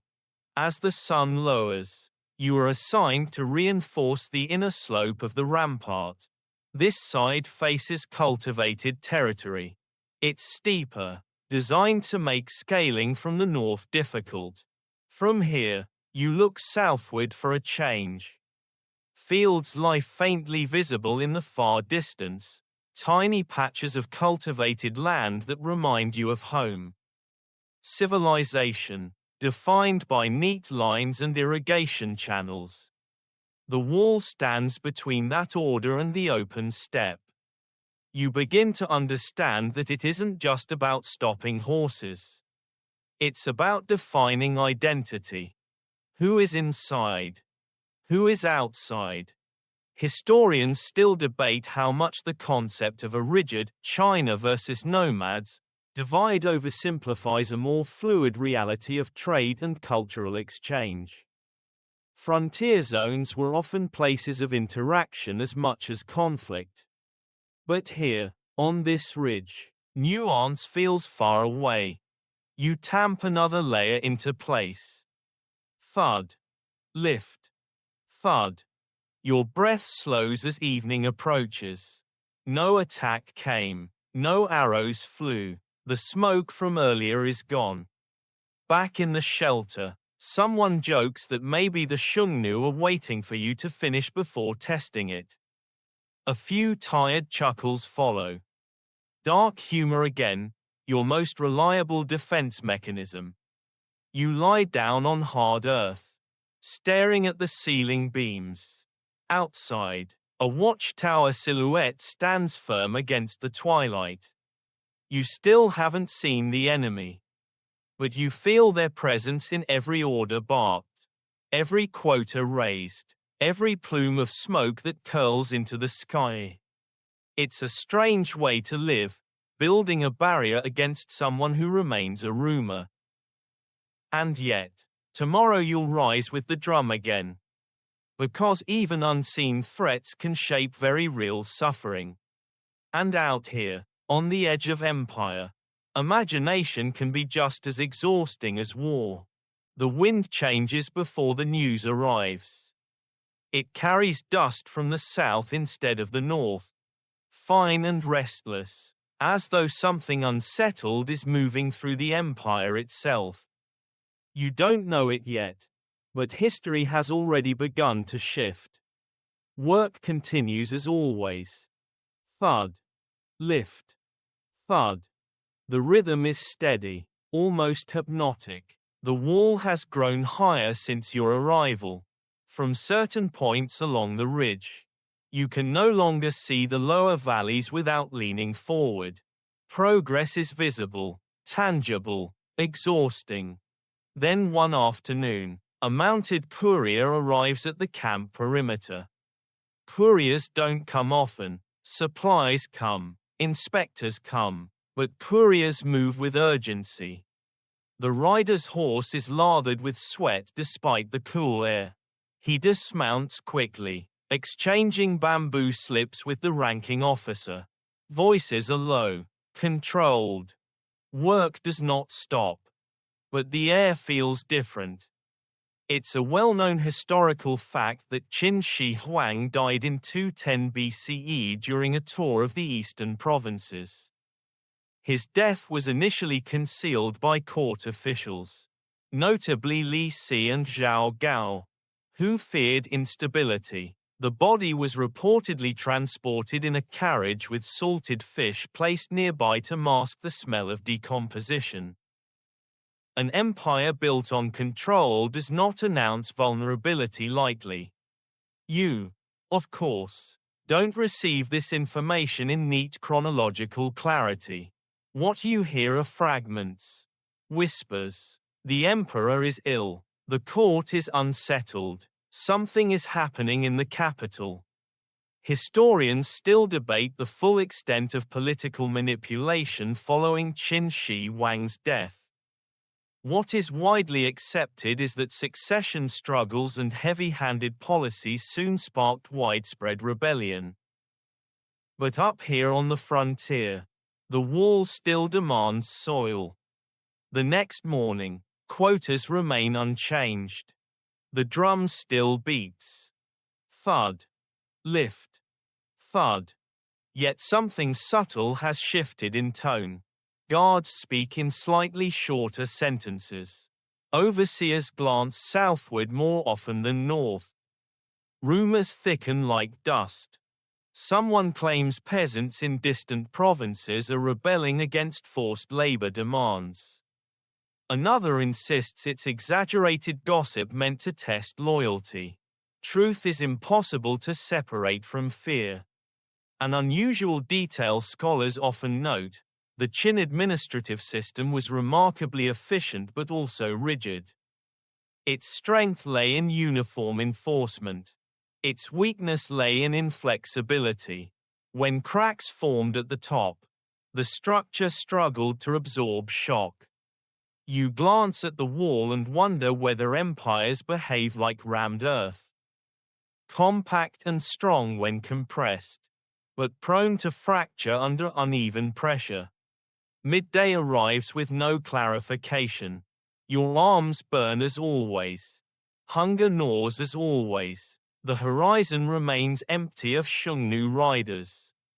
Ironically, the threat now feels less external. By afternoon, a minor altercation breaks out between two workers over ration portions.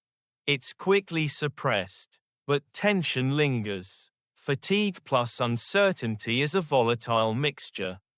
There's a famous historical outcome looming.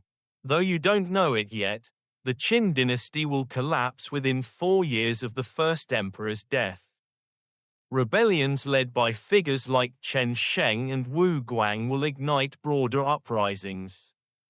The centralized authority that mobilized you here will unravel. Historians continue to debate whether overextension, massive projects like the wall and the mausoleum, directly fueled that collapse. Many argue that heavy taxation and forced labor contributed significantly to public resentment. Standing here, lifting a tamper under a sky that feels suddenly unstable, you can see why. Toward evening, the ranking officer gathers section leaders briefly. Voices are sharper now. Supplies must be conserved. Output must remain steady. Stability must be projected. Projection matters. You tamp harder than usual, as though compacting not just soil but uncertainty itself. Thud. Lift. Thud. The wall doesn't know who sits on the throne. It rises regardless. As the sun dips low, you stand atop a newly completed segment and look south. For the first time, you feel a faint sense that the real storm might not come from the steppe. It might come from within. Back in the shelter, whispers grow bolder. Someone suggests that if rebellion spreads, labor assignments might dissolve. Another warns that chaos could mean harsher enforcement before any change.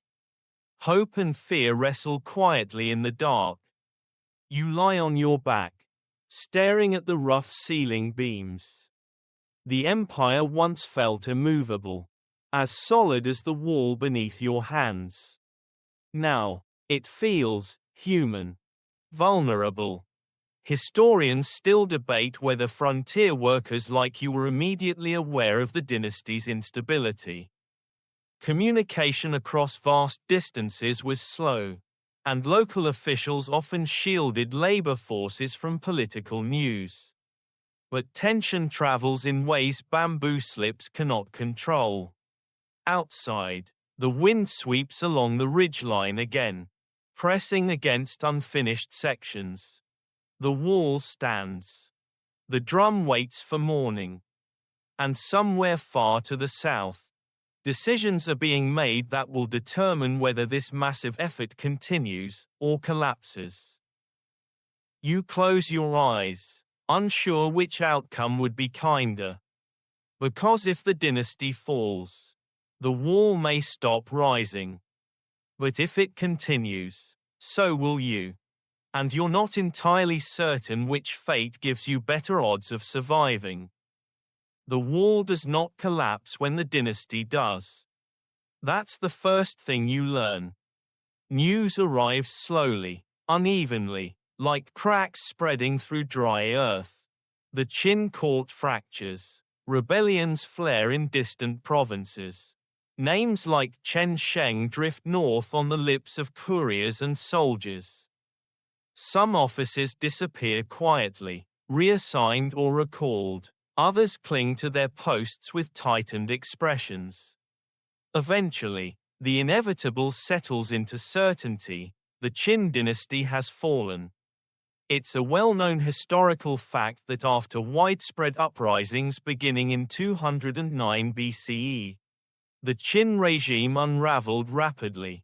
By 206 BCE, the dynasty was finished, replaced after a brutal power struggle by what would become the Han dynasty. Historians still debate whether the wall-building campaigns directly triggered rebellion or merely intensified existing grievances. Heavy taxation, harsh laws, and forced labor all played roles. The wall was not the sole cause, but it was part of the burden. You wait for work to stop. It doesn't. For a brief, confusing period, authority blurs, supplies slow, quotas fluctuate unpredictably, guards argue among themselves about who now holds legitimate command. Some laborers whisper about fleeing south during the confusion. But collective responsibility units remain intact. No one wants to test the limits of chaos. And then, gradually, new banners appear. Han banners. The transition isn't theatrical, no grand announcement at your ridge. Just incremental replacement of insignia. New officials reading revised directives from bamboo slips bearing different seals. The empire has changed. Your shovel has not. Under Emperor Wu of Han, who will rule decades later, the frontier walls will be expanded and reinforced again to counter renewed Xiongnu pressure. But even before that, early Han leaders recognized the strategic value of maintaining northern defenses. Walls outlast rulers. An unusual detail historians point out: the early Han initially adopted a more conciliatory policy toward the Xiongnu known as Hechen, marriage alliances and tribute exchanges. Rather than relying solely on military defense, diplomacy became part of frontier strategy. You wonder if diplomacy involves less tamping. For now, construction resumes under new oversight. Some sections are repaired, others are left unattended temporarily as administrative priorities shift. Labor assignments are reassessed. A few men disappear from camp, whether reassigned or escaped. You don't know. There's a faint sense of loosened tension in the air. The legalist severity of Qin governance softens slightly under Han administration. Punishments are still present, but enforcement feels marginally less mechanical. Marginally. The drum still beats. Thud. Lift. Thud. You notice subtle changes in supply distribution. Rations are slightly more consistent. Occasionally, dried beans supplement millet. It's not abundance, but it's noticeable. Historians continue to debate how much daily life improved immediately after Qin's fall. Systemic change takes time, but even small adjustments in policy can ripple outward. You feel it in your stomach. One afternoon, a Han officer addresses a group of workers directly. He speaks of stabilizing the frontier, of protecting agricultural settlements, of restoring harmony after turmoil. Harmony is a pleasant word. It does not make the tamper lighter. You are reassigned briefly to repair a damaged watch platform. The structure had suffered erosion during administrative confusion. Without regular maintenance, even well-compacted earth begins to weaken. It's a reminder: neglect erodes faster than invasion. From atop the repaired platform, you look north again. The steppe remains wide and indifferent. Smoke rises occasionally from distant, unseen camps. Trade caravans pass further west along routes that will one day be known as part of the Silk Road. The wall now serves multiple purposes: defense, regulation, taxation of goods crossing through controlled passes. Historians still debate how early the wall functioned as an economic checkpoint system versus purely military barrier. But frontier gates increasingly become points of inspection and control. Walls filter. Walls tax. Walls define. Back in camp. Conversation shifts. Under chin. Fear-dominated whispers. Under Han. Uncertainty replaces it, but with slightly more space for breath. Someone jokes that maybe the new emperor will personally come tamper Leia for morale. Laughter follows. Quiet but genuine. Dark humor remains your most reliable ally. At night, lying beneath rough beams, you reflect on how quickly empires change while your daily reality barely does. The banner shifts color, the seals on bamboo slips change design. But the wind feels the same. The soil feels the same. Your shoulders feel exactly the same. You begin to understand something deeper. The wall is not loyal to Chin or Han. It is loyal to geography. To the idea that boundaries must be drawn. Historians often emphasize dynastic shifts as dramatic turning points. From a ridge on the frontier, those shifts feel like distant storms, visible, powerful, but strangely abstract. Tomorrow, the drum will beat again. The Han dynasty now claims authority over your labor. The Xiongnu still roam beyond the horizon. And you will rise, lift the tamper, and compact another layer. Because no matter who rules the capital, the frontier remains. And so do you, for now. The land changes before you realize it. You are transferred west. Not because you requested it, no one here requests anything, but because administrative priorities shift again. Under the Han, frontier strategy extends beyond the familiar ridgelines you've been compacting. New outposts must be reinforced. Old ones strengthened. Trade routes monitored. And so you march. The terrain grows drier with every step. Mountains give way to vast stretches of open, sandy plains. Vegetation thins. The air feels lighter, sharper, as though it has been stripped of excess kindness. You've left the lowest heavy ridges and entered something harsher. Eventually, the land opens into what will later be called the Gobi Desert. It's not a sea of rolling dunes like storytellers prefer. It's gravel plains, scrub patches, biting wind, and endless horizon, a place where sound travels oddly and distances lie to you. You understand immediately that building here will be different.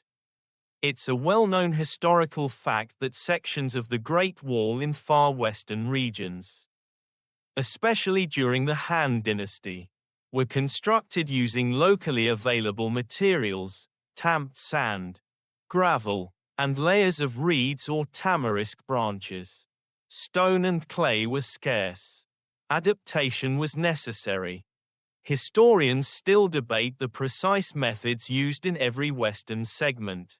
But archaeological excavations reveal ingenious layering techniques. Builders would stack reeds in alternating directions. Then pour sand and gravel between them, compacting the mixture into surprisingly durable barriers. You stare at bundles of dried reeds stacked beside your new assignment. So now you are not just pounding earth. You are weaving desert. The first day of construction here feels almost surreal. The wind doesn't howl, it hisses. Fine grains sting your face and settle into your clothes. When you breathe too deeply, your throat burns slightly. You help position layers of reeds within a wooden frame. They're laid flat, one direction, then another crosswise. Sand and gravel are poured over them. The tamper falls again. Thud. Lift. Thud. The sound is different now, duller, looser. You worry the wall won't hold. An unusual detail archaeologists have noted. Some western Han wall segments survived remarkably well for centuries because the arid climate preserved organic materials like reeds. Ironically, the desert that punishes you daily also protects your labor from rot. The desert preserves. The desert erases. Midday heat arrives with brutal clarity. The sun presses down without mercy. Unlike the northern ridges, where cold gnawed at you, here dehydration stalks quietly. Water is rationed even more strictly. Wells are precious. Supply caravans must travel carefully planned routes. It's widely accepted that the Han dynasty expanded frontier defenses significantly under Emperor Wu, who reasserted military campaigns against the Xiongnu and sought to secure trade corridors. The western frontier became increasingly strategic, not just for defense, but for controlling movement and commerce. Commerce. That word feels almost luxurious compared to survival. By late afternoon, the air shimmers faintly above the ground. Your lips crack again, this time from dryness rather than frost. Sweat evaporates almost instantly, leaving salt crusted along your collar.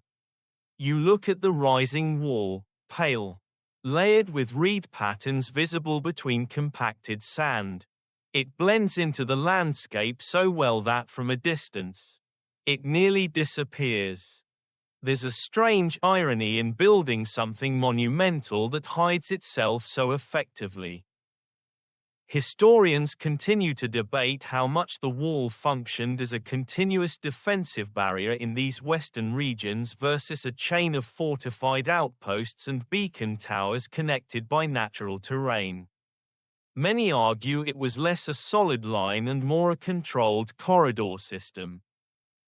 From where you stand, it feels like both too much and not enough.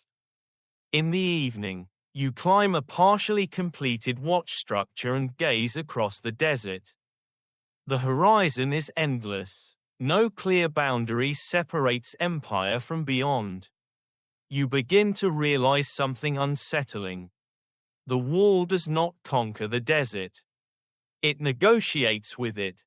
Back in the makeshift shelter, simpler here, more exposed, you lie on woven mats instead of packed dirt.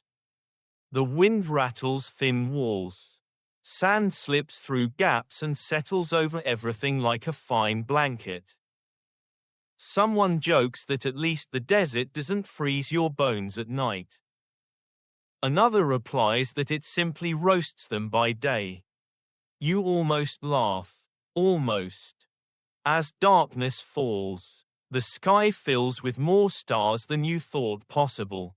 In the absence of moisture and cloud, the heavens feel closer. You watch them for a long time, tracing patterns you barely understand.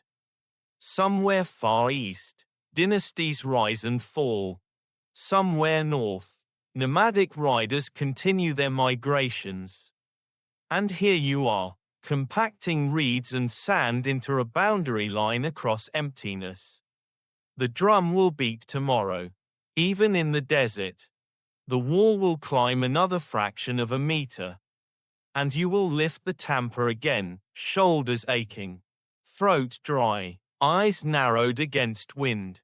Because whether it's earth, gravel, or reeds, the task remains the same. Build, endure, repeat. And out here, where the land itself feels unfinished, survival depends on how well you can adapt. The empire has adapted. The wall has adapted. Now it's your turn. You begin to notice something strange about this stretch of the frontier. Not everyone passing near the wall looks like a soldier.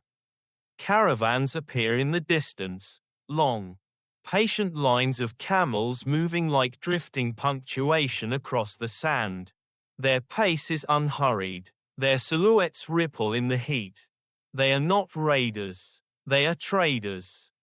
It's a well-known historical development that during the Han Dynasty, particularly under Emperor Wu, the western frontier became deeply connected to expanding trade networks that would later be known as the Silk Road. Envoys like Zhang Qian traveled westward, opening diplomatic and commercial links with Central Asia. Historians still debate how quickly and formally these trade routes crystallized into structured systems. But by the 2nd century BCE, exchanges of silk, horses, jade, and other goods were reshaping frontier policy. You didn't expect the wall to have anything to do with silk. And yet here you are, tamping sand beside a controlled pass where merchants queue under inspection. The wall in this region functions less like a blunt barrier and more like a funnel. Openings, gates guarded by officials, channel movement through monitored points. Goods are inspected, taxes assessed, names recorded. Walls don't just block. They regulate. Today you're assigned near one of these western gates. It's modest, nothing like the grand stone passes of later dynasties, but reinforced carefully with layered reeds and compacted earth. A wooden watchtower overlooks the approach. From your position hauling gravel, you watch camels kneel as traders unload bundles wrapped in cloth. Some fabrics shimmer faintly in sunlight, fine silk, dyed in colors deeper than anything you've worn. Other goods are rougher, animal hides, dried fruits, carved tools. The contrast stings slightly. You are covered in dust and sweat. They carry treasure. An unusual archaeological fact: Han-era frontier sites have yielded wooden documents detailing trade transactions, military reports, and ration logs, preserved by the arid climate. These slips reveal surprisingly bureaucratic control over commerce and movement. Even the desert has paperwork. A Han officer explains to new recruits that the wall helps prevent unauthorized crossings while ensuring that official trade routes remain secure. Stability encourages commerce. Commerce strengthens the state. It sounds logical. It also sounds like more work for you. By midday, heat presses down again. The camels seem unfazed. You envy them briefly. They chew calmly while you swallow dry air. You overhear fragments of foreign languages, tones and cadences unfamiliar to your ears. The frontier is not just a military edge, it's a cultural meeting ground. Traders exchange goods, but also stories, ideas, technologies. Historians continue to debate the extent of early cross-cultural influence along these routes. Some argue that exchange was gradual and uneven. Others suggest that even modest trade created ripples across vast distances. Standing here, you feel those ripples. A merchant drops a small bead while unloading cargo. It rolls toward your foot, smooth, translucent, catching sunlight. For a moment, you consider pocketing it, a small rebellion, a souvenir of the world beyond your shovel. Then you remember collective responsibility. You nudge it back toward the merchant instead. He nods gratefully. It's a tiny exchange, human, quiet. Later in the afternoon, you climb the gate structure to reinforce the upper parapet. From above, the scene below looks almost peaceful, camels resting, guards checking bundles, traders speaking calmly. It's hard to reconcile this with the image of endless northern threat that justified so much labor. Historians still debate whether the wall's economic functions eventually outweighed its purely defensive role in certain regions. Frontier control became as much about taxation and regulation as repelling cavalry. You press your palm against the compacted reed wall and realize something. This structure is shaping not just war, but trade. The empire draws lines, but it also decides where those lines open. As sunset approaches, the caravan departs through the gate, moving westward in slow procession. Their shapes fade into orange light.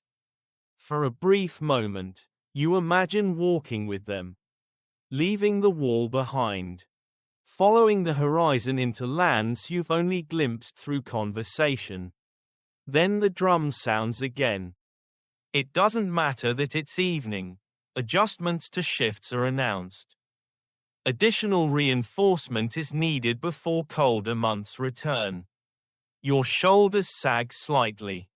Back in the shelter, sand has settled over your bedding again. You brush it away mechanically. Someone jokes that at least the silk traders aren't the ones tamping reeds. Another replies that silk probably weighs less than gravel. A few tired laughs follow. You lie back and think about how this wall, built from hunger and discipline, now guards pathways for luxury goods. Silk for emperors. Reeds for you. Historians will one day write about grand exchanges across Eurasia. They will map routes and analyze diplomacy. They may not mention your cracked hands. Tomorrow, caravans may pass again. Tomorrow, you will tamp more sand into place. The wall will continue to regulate, to define, to connect and divide simultaneously. And you, dusty and exhausted, will remain at its edge, watching the world move while you stay firmly in place. One evening, you are told you will not be tamping tomorrow. For a moment, just a flicker, you think this might mean rest. It does not. You are assigned to night watch duty in a tower. The structure is narrow and vertical, built from layered reeds and compacted sand at its base, with a wooden platform at the top. From below, it doesn't look particularly imposing. From inside, climbing the ladder with aching legs, it feels taller than any mountain. It's a well-known historical fact that watchtowers were critical components of the frontier wall system. Spaced within visible range of one another, they allowed for signal relays and surveillance across vast distances. Some towers served as storage depots for grain and weapons, others were simple observation posts. Historians still debate how permanently staffed certain remote towers were. In heavily contested regions, garrisons were likely consistent. In quieter stretches, patrol rotations may have been more fluid. Tonight, it's just you and one soldier. You reach the top platform just as the sky deepens into indigo. The desert cools quickly after sunset. Heat drains away as though someone has opened a hidden door. From up here, the wall looks thinner than you imagined, a pale line curving gently across darkness. The gate below is quiet. Caravans passed earlier in the day. Now, only wind and distant animal sounds accompany you. The soldier beside you leans against the railing, scanning north with practiced calm. His bow rests within reach. A small firepot sits ready. Fuel stacked nearby in case a signal must be sent. You hadn't considered how lonely this might feel. Up here, there is no tamping rhythm to distract you. No immediate task to occupy your hands. Just watching. An unusual archaeological discovery in some Han-era towers includes remnants of board games and written letters, suggesting that long stretches of quiet allowed for small human distractions. Even on the frontier, boredom existed alongside danger. You wonder if boredom might be worse. The wind slides across the platform. tugging at your sleeves. The stars above feel impossibly bright. Without city lights or thick air to blur them, the constellations seem sharp enough to touch. You haven't looked at the sky this long in months. Down below, the wall merges with shadow. Beyond it, the steppe and desert stretch into unknowable space. No fires flicker tonight. No riders crest ridgelines. It's almost peaceful. Historians often describe frontier life as a blend of monotony and sudden intensity. Days of quiet vigilance punctuated by brief bursts of alarm. The signal system was designed for that unpredictability, ready at a moment's notice. You glance at the stacked fuel again. If smoke rises from a neighboring tower, you must respond quickly. If fire signals flare in the distance, hesitation could mean vulnerability. Responsibility sits differently than labor. Tamping earth exhausts your body. Watching exhausts your mind. Around midnight, the soldier hands you the lookout position while he rests briefly against the inner wall. You stand at the edge, peering north. Your eyes adjust slowly to darkness. Shapes shift in the distance, low hills, scattered scrub. Every movement seems suspicious at first. A shadow becomes a rider. A gust of wind becomes advancing figures. You realize how imagination fills silence. Historians still debate how often signal false alarms occurred due to misinterpretation, dust clouds mistaken for troops, animal movement confused with cavalry. In an environment this vast, perception is fragile. You squint, heart quickening once at what looks like motion. It's only wind pushing sand across the surface. You exhale slowly. Time stretches differently up here. Without the physical repetition of labor, minutes expand. Your thoughts wander. You think about your village again. About how, if you were home, you might be sleeping under a simpler sky. Without responsibility for empire-wide communication chains. You think about how the wall, from this vantage point, is less imposing than it feels from below. It's not a towering stone dragon yet, just a practical ridge with purpose. And yet, it defines so much. The soldier wakes and joins you again before dawn. No signals have been needed. No alarms triggered. The sky begins to pale in the east. As light creeps across the desert, the wall reappears, solid, pale, quiet. The gate stands undisturbed. The horizon remains empty. You climb down stiffly, legs unsteady from standing so long. The drum sounds below. Of course it does. You descend from watch duty directly into work formation. There is no gentle transition. Thud. Lift. Thud. The rhythm resumes as though the night never happened. But something has shifted in you. From the tower, you saw how thin the boundary really is. How much depends on visibility and perception. The wall does not eliminate uncertainty. It manages it. And you, whether tamping sand or scanning darkness, are part of that management. As the sun climbs again, heat returning to reclaim the desert, you realize something quietly profound. You are no longer just building the wall. You are living inside its purpose. Watching, waiting, enduring, and in the quiet spaces between drumbeats and wind gusts, you begin to understand that survival here isn't only about strength. It's about staying awake when it would be easier to close your eyes. You begin to think you understand the rhythm of dynasties. Rise. Consolidate. Build. Strain. And then, somehow, fracture.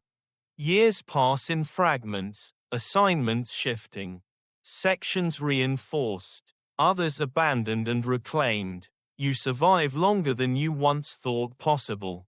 Not untouched, not unscarred, but still breathing.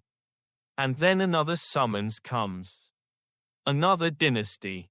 The Han have faded, replaced by centuries of shifting rule.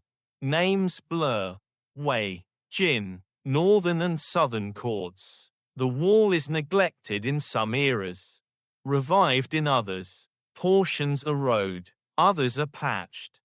Eventually, you find yourself, older now, wearier, under a new banner once more. Sui. It's a well-known historical fact that the Sui dynasty, 581–618 CE, reunified China after centuries of division. Emperor Wen stabilized the realm, and his successor, Emperor Yang, launched ambitious infrastructure projects, most famously the Grand Canal. But the Sui also undertook large-scale military campaigns and frontier fortifications, including efforts to rebuild and extend sections of the northern wall. Historians still debate the scale and effectiveness of Sui wall building projects. Records suggest that hundreds of thousands, possibly over 1 million laborers, were mobilized for various state works during this short dynasty. Whether those numbers are exaggerated or not, the burden was immense. And you are summoned again. You thought perhaps age would exempt you. It does not. Corvée labor remains a tool of empire. This stretch of wall lies further east than your desert years. The terrain is rugged, rolling hills and steep inclines that make hauling stone feel like punishment invented by mountains themselves. Stone. That's the first difference you notice. While earlier segments relied heavily on rammed earth and reeds, Sui engineers begin experimenting more frequently with stone reinforcement in certain strategic regions. Not everywhere, materials depend on availability, but enough to change your daily agony. Stone does not forgive. You are assigned to carry quarried blocks up a narrow slope. Each piece feels as though it resents gravity. You brace it against your shoulder, legs trembling with every upward step. It's widely accepted that the Sui dynasty's ambitious projects, combined with costly military campaigns against Goguryeo in Korea, strained state resources and public tolerance. Heavy taxation and forced labor demands fueled resentment that would soon ignite rebellion. Historians continue to debate whether Sui infrastructure was visionary overreach or reckless overextension. From your perspective, it feels heavy. The drum here sounds slightly different, deeper, echoing off stone surfaces. The rhythm remains, though. Thud. Set. Lift. You and your team align blocks carefully along a reinforced section. Mortar, rudimentary but sticky, is applied between stones. Precision matters more now. Misaligned blocks weaken the structure. An unusual detail archaeologists have observed: some Sui-era wall segments incorporated earlier foundations, layering stone over older earthen cores. Dynasties rarely start from zero. They build upon remnants of predecessors, literally and politically. You suspect empires are just layers of compacted ambition. By midday, sweat runs freely despite cooler air. Stone reflects sunlight harshly, making your eyes squint constantly. Your hands, once accustomed to sand and reeds, now ache from gripping rough edges. You watch younger laborers struggle under loads you remember carrying decades earlier. Some collapse briefly before being urged back to their feet. The pattern repeats. The dynasty has changed. The method has evolved. The exhaustion remains constant. There's a popular historical truth looming. The Sui dynasty will collapse in 618 CE after widespread rebellion. Fueled partly by these very burdens, the Tang dynasty will rise in its place, ushering in a period of relative prosperity and expansion. Historians still debate whether the Sui's ambitious works laid the foundation for Tang success or merely created the conditions for their own downfall. You look at the stone block in your hands and think, perhaps both. In the evening, you stand atop a partially completed stone-reinforced section. It feels sturdier underfoot than the old rammed earth. More permanent, less vulnerable to wind erosion. But permanence is relative. You've seen dynasties fall faster than walls crumble. Back in camp, conversation carries a sharper edge. Supplies are tighter. Rumors of failed military campaigns circulate. The emperor's name is spoken less reverently than before. Someone jokes that perhaps the wall is being built to keep people in, not enemies out. The laughter that follows is uneasy. You lie down on rough bedding, body aching in new ways. Stonework bruises differently than earth tamping. The pain feels deeper, less forgiving. Outside, the night is cool and quiet. The wall stretches into darkness once again, layered now with sand, reeds, and stone, each era leaving its fingerprint.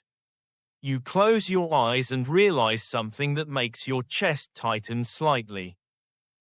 You have survived Qin. You have endured Han.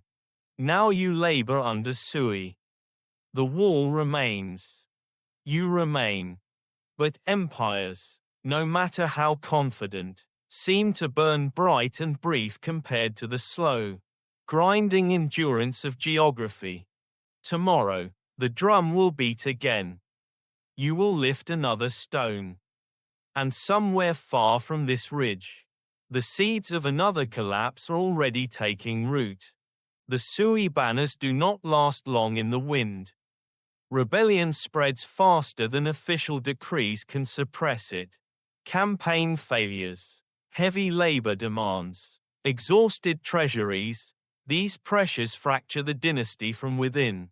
By 618 CE, the Sui collapse, and a new name rises over the empire. Tang. It's a well-known historical fact that the Tang dynasty, 618–907 CE, ushered in one of China's most prosperous and culturally vibrant periods. Expansion, diplomacy, trade, poetry, and cosmopolitan cities define its legacy. And yet, here on the frontier, the first thing you notice is not poetry. It's quiet. The Tang court initially focuses less on rebuilding massive wall systems and more on projecting power outward through cavalry, diplomacy, and strategic alliances, rather than relying solely on static barriers. Tang rulers maintain influence across the steppe through military campaigns and negotiated relationships with nomadic groups. Historians still debate whether the relative neglect of extensive wall construction during much of the Tang period reflects confidence in mobile military strength or simply shifting priorities. Either way, large-scale wall building slows noticeably. For the first time in years, the drum does not beat for expansion. It beats for maintenance. You are assigned to repair eroded sections rather than extend new ones. Smaller crews patch cracks, reinforce foundations, clear debris from watch platforms. The work feels lighter. Not easy, but lighter. An unusual historical detail often overlooked. During the Tang dynasty, Frontier defense strategies relied heavily on a system of garrisons known as fubing, militia soldiers who farmed during peacetime and served when called. This reduced reliance on massive standing labor forces for construction, at least compared to earlier dynasties.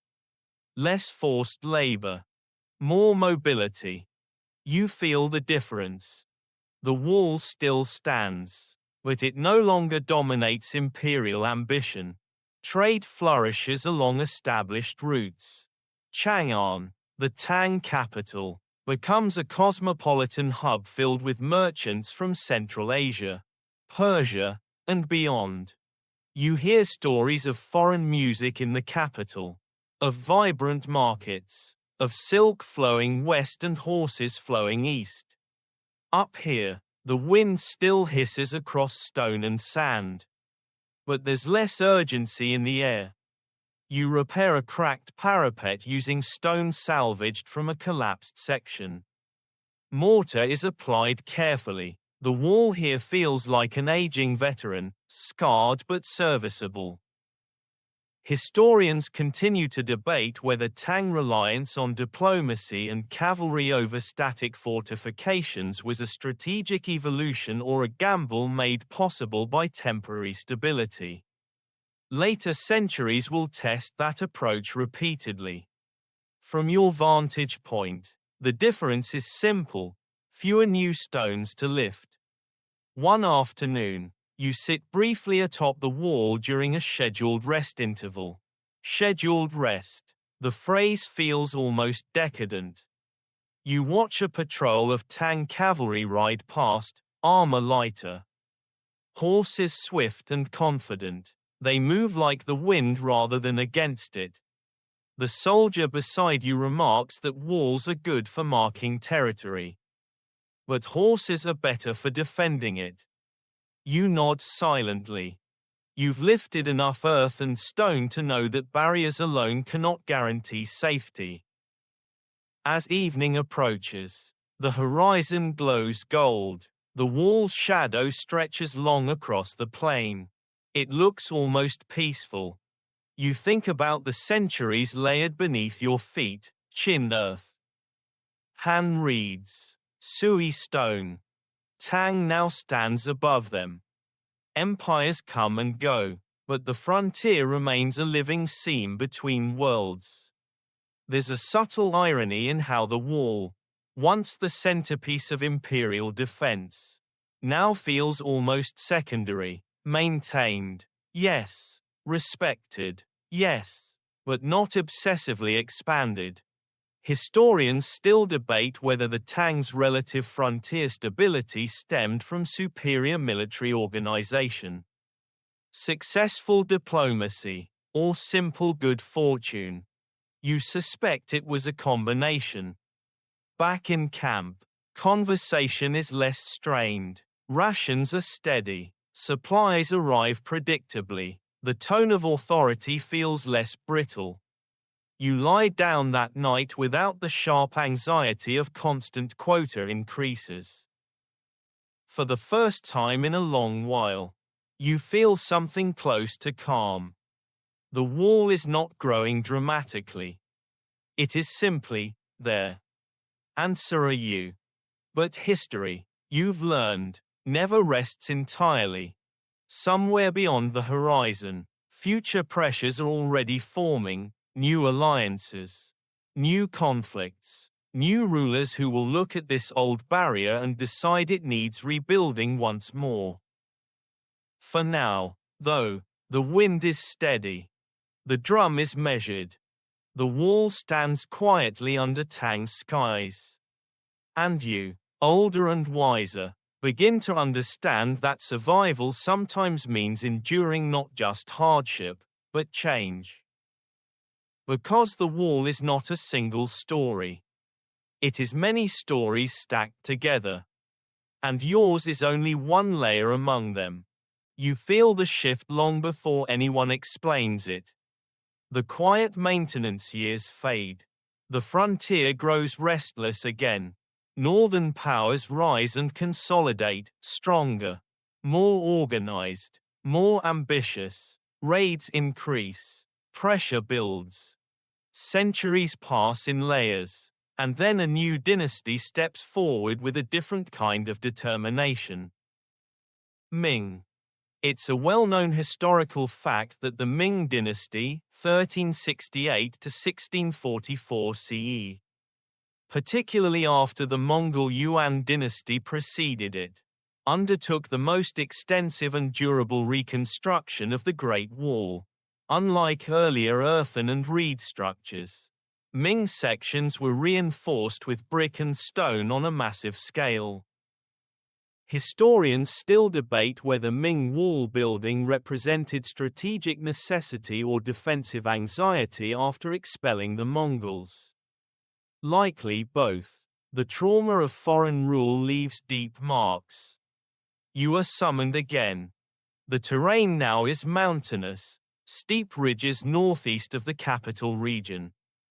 Unlike the desert stretches of Handes or the lowest slopes of Qin, this landscape is jagged and unforgiving. And the materials are different. Brick. Heavy, kiln-fired brick. The first time you lift one, you almost miss the simplicity of dirt. Brick does not compress politely under a tamper. It demands alignment, mortar, and precision. Each piece must fit with intention. You carry stacks strapped across your back, ascending narrow mountain paths that feel designed to test human knees. The drum still beats. Thud is replaced by scrape and set. Lift. Climb. Set. It's widely accepted that the Ming wall system included not just ramparts but elaborate fortifications, parapets, crenellations, drainage systems, beacon towers, and fortified passes. Engineering sophistication increased dramatically compared to earlier eras. An unusual detail often highlighted by historians, Ming mortar sometimes incorporated sticky rice paste mixed with lime, creating a remarkably strong binding material. Laboratory analysis centuries later would confirm its durability. You glance at the thick white mortar between bricks and think, even your food is now structural.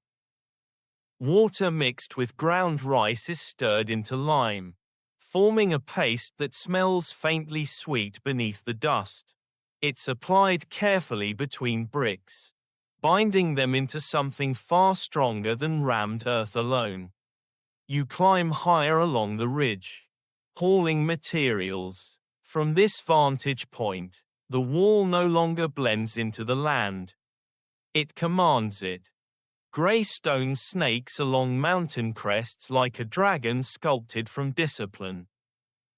Historians continue to debate whether the Ming reliance on static fortifications reflected diminished confidence in cavalry dominance compared to earlier dynasties.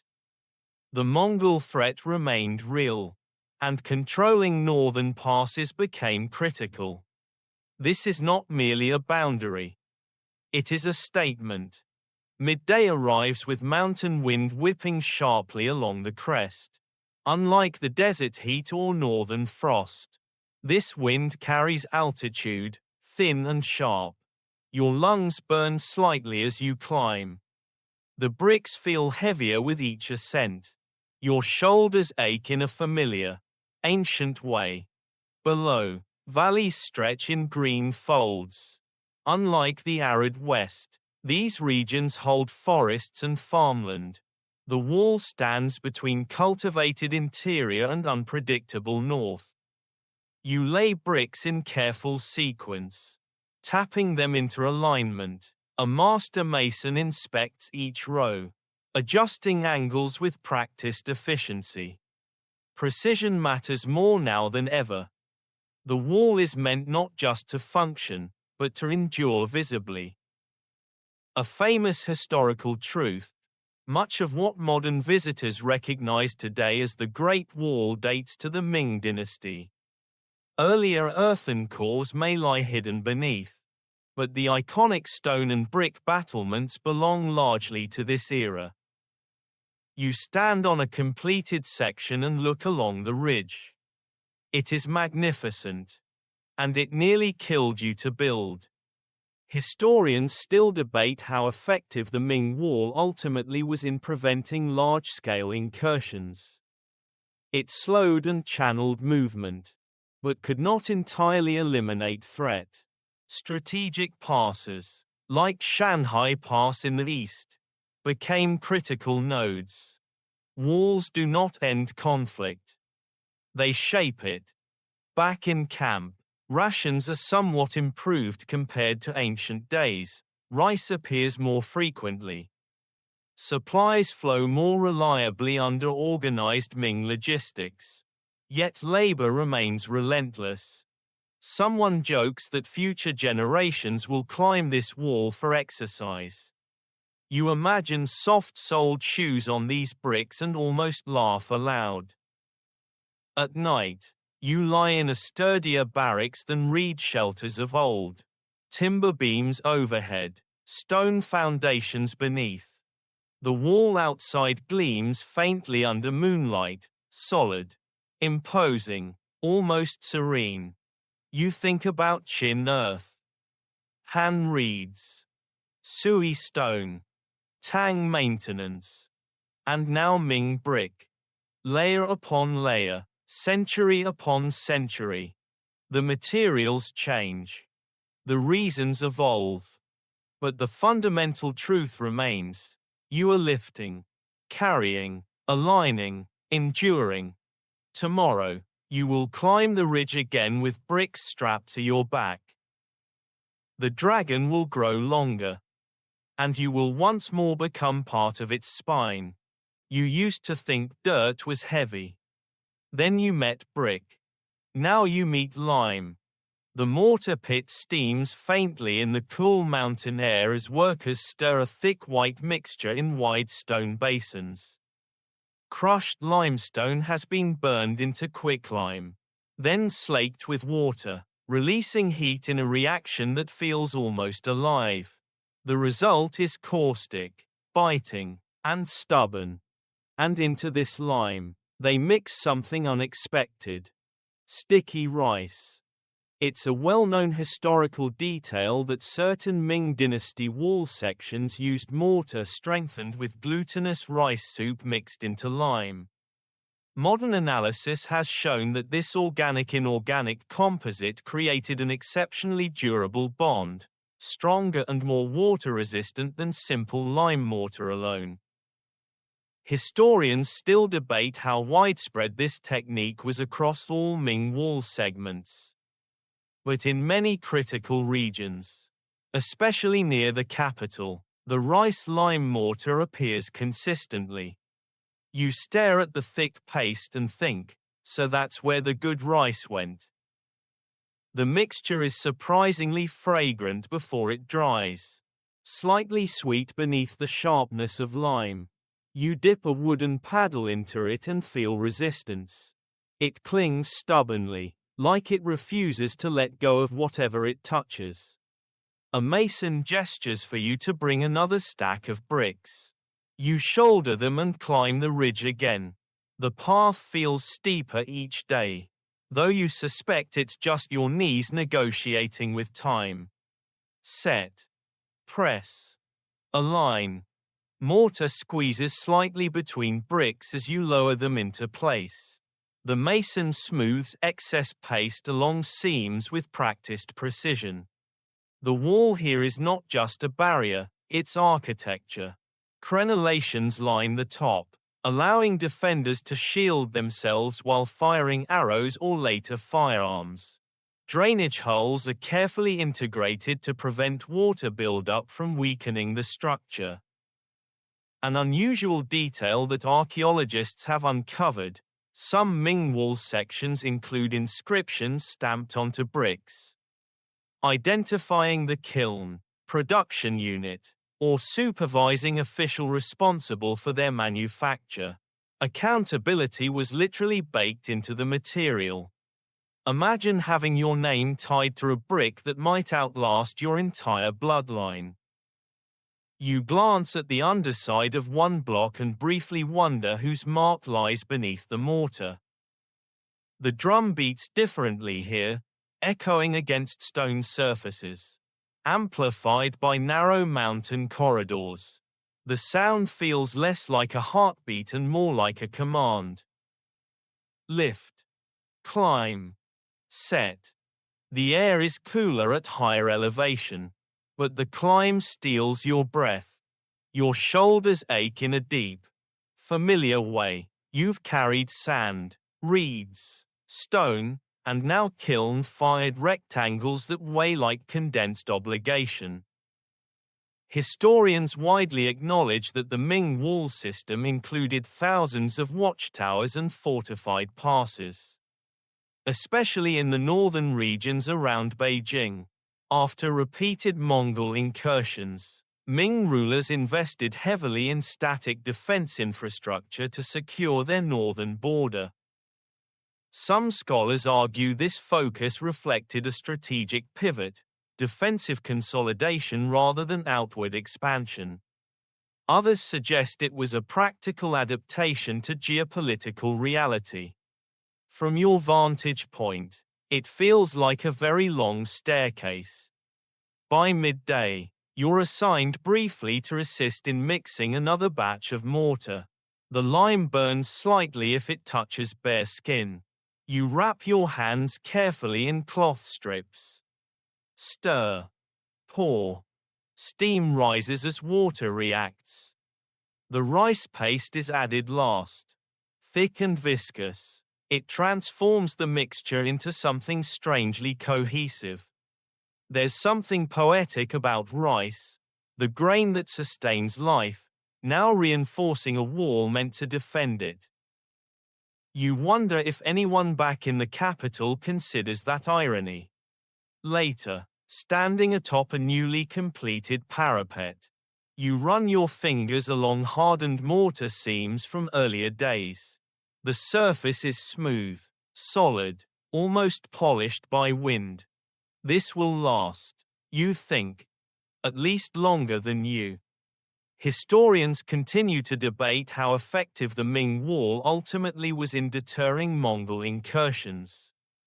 While it significantly slowed and channeled movement, it could not completely prevent infiltration or political betrayal at critical passes. Walls reduce risk. They do not erase it. The mountain wind sweeps sharply along the crest, tugging at your clothes. Below, valleys stretch green and fertile. Inside the wall lies cultivated land, villages, life structured and predictable. Beyond it, the open north. You've spent centuries at this seam. Back in camp, conversation revolves around brick kilns and transport logistics. Thousands of bricks must be fired, hauled, stacked. Supply chains snake through mountain roads like veins. An unusual historical note, in some regions, laborers formed specialized teams, brickmakers, masons, transporters, creating a more segmented workflow than earlier eras of general labor. Efficiency through specialization. You are now part of a system more refined than the one that first dragged you north under Qin. And yet, the fatigue feels identical. At night, you lie beneath sturdy beams in a more permanent barracks. The wall outside gleams under moonlight, crenellations casting jagged shadows along the ridge. You close your eyes and think about rice. About how something so soft becomes structural when mixed correctly. About how people, too, are blended into dynasties, pressed into shape by pressure and necessity. Tomorrow, you will lift more bricks. You will smooth more mortar. The dragon along the mountains will lengthen again. And you will continue to bind yourself, quietly, persistently, into its spine. The mountains begin to slope toward the sea. You notice it first in the air, less thin, more salted. The wind carries a faint dampness now, different from desert dryness or highland chill. It feels almost alive. You are nearing Shanhai Pass. It's a well-known historical fact that Shanhai Pass, Shanhaiguan, marks the eastern end of the Ming Great Wall, where the structure meets the Bohai Sea.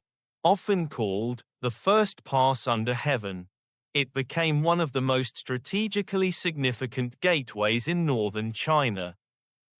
Historians still debate whether its reputation as the most critical pass is somewhat romanticized by later narratives.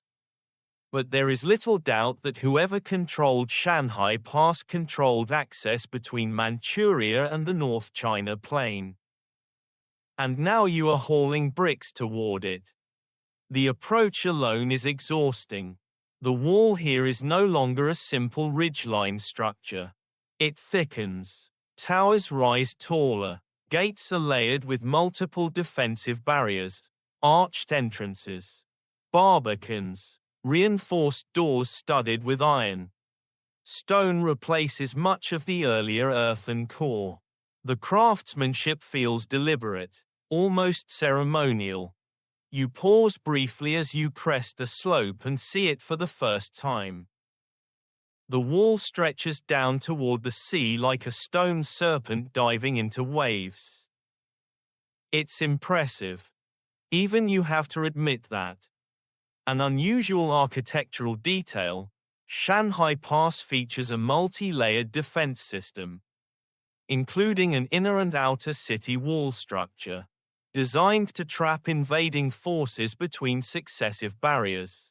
Defensive engineering here is not just about height, it's about control of movement. Control has always been the wall's quiet obsession. The drum echoes louder in this enclosed space. Sound bounces between stone surfaces, magnifying every command. Laborers swarm along scaffolding, hauling bricks, mixing mortar, reinforcing parapets. You join them. Lift. Climb. Set. The sea wind pushes against your back as you carry materials along the upper rampart.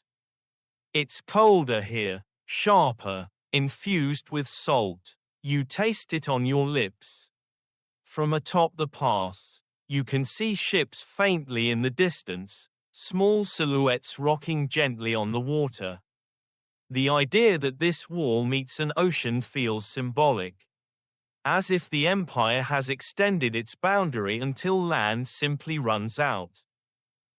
Historians continue to debate how effective Shanhai Pass was in deterring northern incursions. Its fortifications were formidable, but like all barriers, they depended on loyalty and leadership as much as stone. That truth lingers. You lay bricks along the upper battlement, hands moving automatically now. The sticky rice mortar binds each row securely. The mason inspects your alignment and nods slightly. You feel a flicker of pride again. You have worked on sand, on loess, on reed walls in desert winds. Now you are reinforcing one of the most famous gates in the empire. Someone beside you jokes that if the wall keeps extending into the sea, you'll have to learn to swim with bricks strapped to your back. You almost respond that drowning might be easier than climbing these scaffolds, but you keep that thought internal. By midday, scaffolding creaks under weight. Workers move in careful choreography. Below, the main gate arch looms massive and imposing. Its wooden doors are thick enough to stop battering rams. Or so everyone hopes. A well-known historical outcome sits quietly in the future, in 1644. Shanhai Pass will play a pivotal role in the fall of the Ming dynasty when General Wu Sangui opens the gates to Manchu forces. allowing them to enter and eventually establish the Qing dynasty. Historians still debate Wu Sangui's motivations, whether loyalty, desperation, or strategic calculation guided his decision. Standing here now, you can't imagine this fortress ever yielding. Stone feels permanent. Sea feels eternal. And yet, you have lived long enough to know permanence is a fragile illusion. As the sun dips toward the horizon, golden light spills across the water and glints off the battlements. The wall glows briefly, magnificent and serene. You rest your hands on the cool stone. The sea crashes faintly below. You think about how far this structure has traveled, from desert reeds to mountain brick to ocean edge. You think about how many hands have shaped it. How many shoulders have lifted materials up slopes like this? Back in the barracks, the air smells faintly of salt and mortar dust. Conversations are louder here. This pass feels important. And importance brings energy.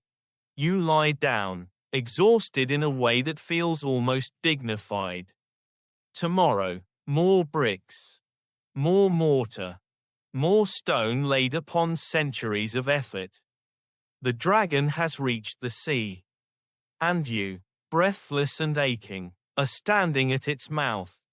You leave the sea behind. The wind loses its salt.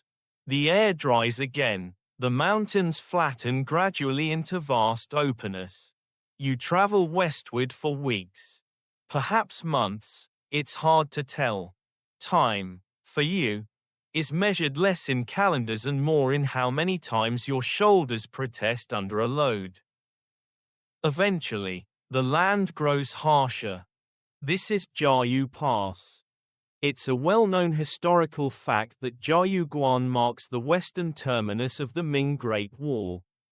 Located in present-day Gansu Province. Unlike Shanhai Pass meeting the sea, Jiayu Pass stands at the edge of desert and mountain, a gateway between the Hexi Corridor and the deeper reaches of Central Asia. Historians still debate whether Jiayu Pass truly represented a firm end of the wall, since frontier defenses continued in various forms beyond it. But symbolically, it became known as the final western stronghold of the Ming Empire.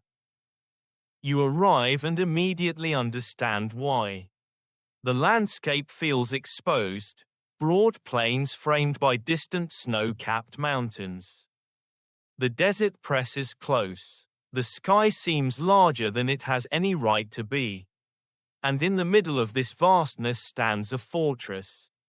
Unlike the long, snaking mountain segments you've worked on before, Jiayu Pass is concentrated, thick walls forming a rectangular stronghold with layered gates and watchtowers.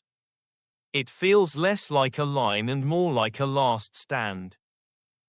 The bricks here are pale, dust-coated by wind. Mortar seams are thick and deliberate. The structure rises defiantly against emptiness. You are assigned to reinforce outer ramparts damaged by seasonal erosion.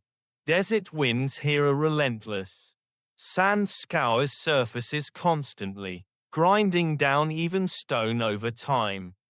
An unusual detail that archaeologists have observed: Jiayu Pass includes multiple defensive courtyards within its walls, designed so that if invaders breached one gate, they would be trapped in enclosed kill zones between inner gates.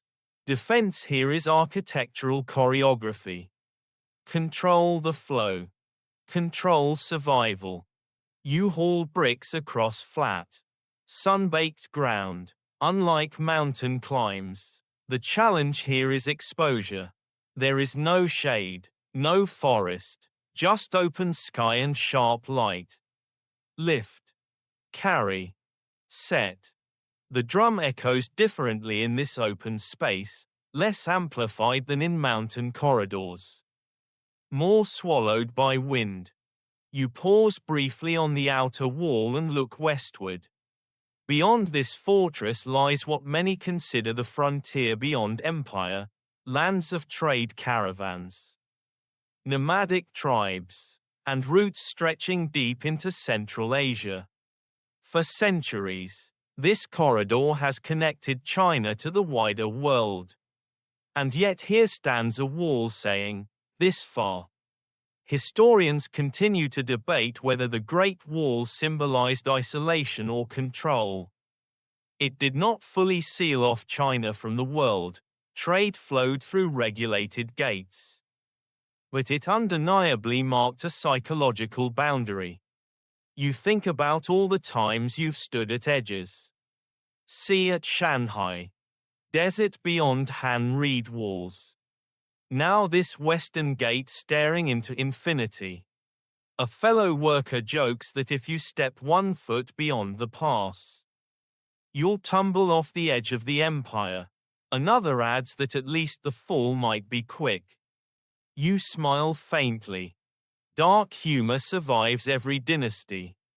Midday heat intensifies. The sand reflects light upward, baking you from below as well as above. Sweat evaporates almost instantly. Water rations are carefully monitored. Supply caravans to this remote pass must cross long distances. An unusual historical note, Jiayu Pass also served as a departure point for officials being exiled to distant western regions. For many, passing through this gate meant leaving the civilized interior behind, possibly forever. Standing here, you understand why it felt like a point of no return. You reinforce parapets, pressing bricks into rice-lime mortar. The seams here are thicker, compensating for desert temperature fluctuations, intense heat by day, cold by night. The wall is engineered to endure extremes. Just like you have been. As sunset approaches, shadows stretch long across the plains. The fortress glows softly in golden light. Beyond it, the desert darkens into muted blues and purples. You lean briefly against the battlement, letting wind cool your sweat-damp skin. You have worked at both symbolic ends of this structure now. From sea to desert. From the dragon's mouth to its tail.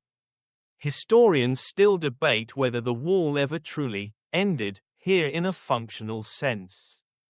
Outposts and natural barriers continued beyond. But symbolically, Jiayu Pass became the last gate, the empire's final punctuation mark. You descend the steps slowly, legs aching. Back in the barracks, the air carries fine dust. Conversations are quieter here, the remoteness presses inward. You lie down, staring at the ceiling beams. The wall stretches behind you across mountains and plains and centuries. Ahead lies open desert. You realize something gently unsettling. No matter how long the wall grows, there will always be another horizon beyond it. Tomorrow, you will lay more bricks at this western gate. The empire will remain defined, for now. And you will continue standing at its edge, watching where certainty dissolves into sand. Distance becomes heavier than bricks. You have stood at the sea. You have stared into the desert. You have climbed mountains until your knees trembled like loose mortar. But none of it weighs quite as much as memory.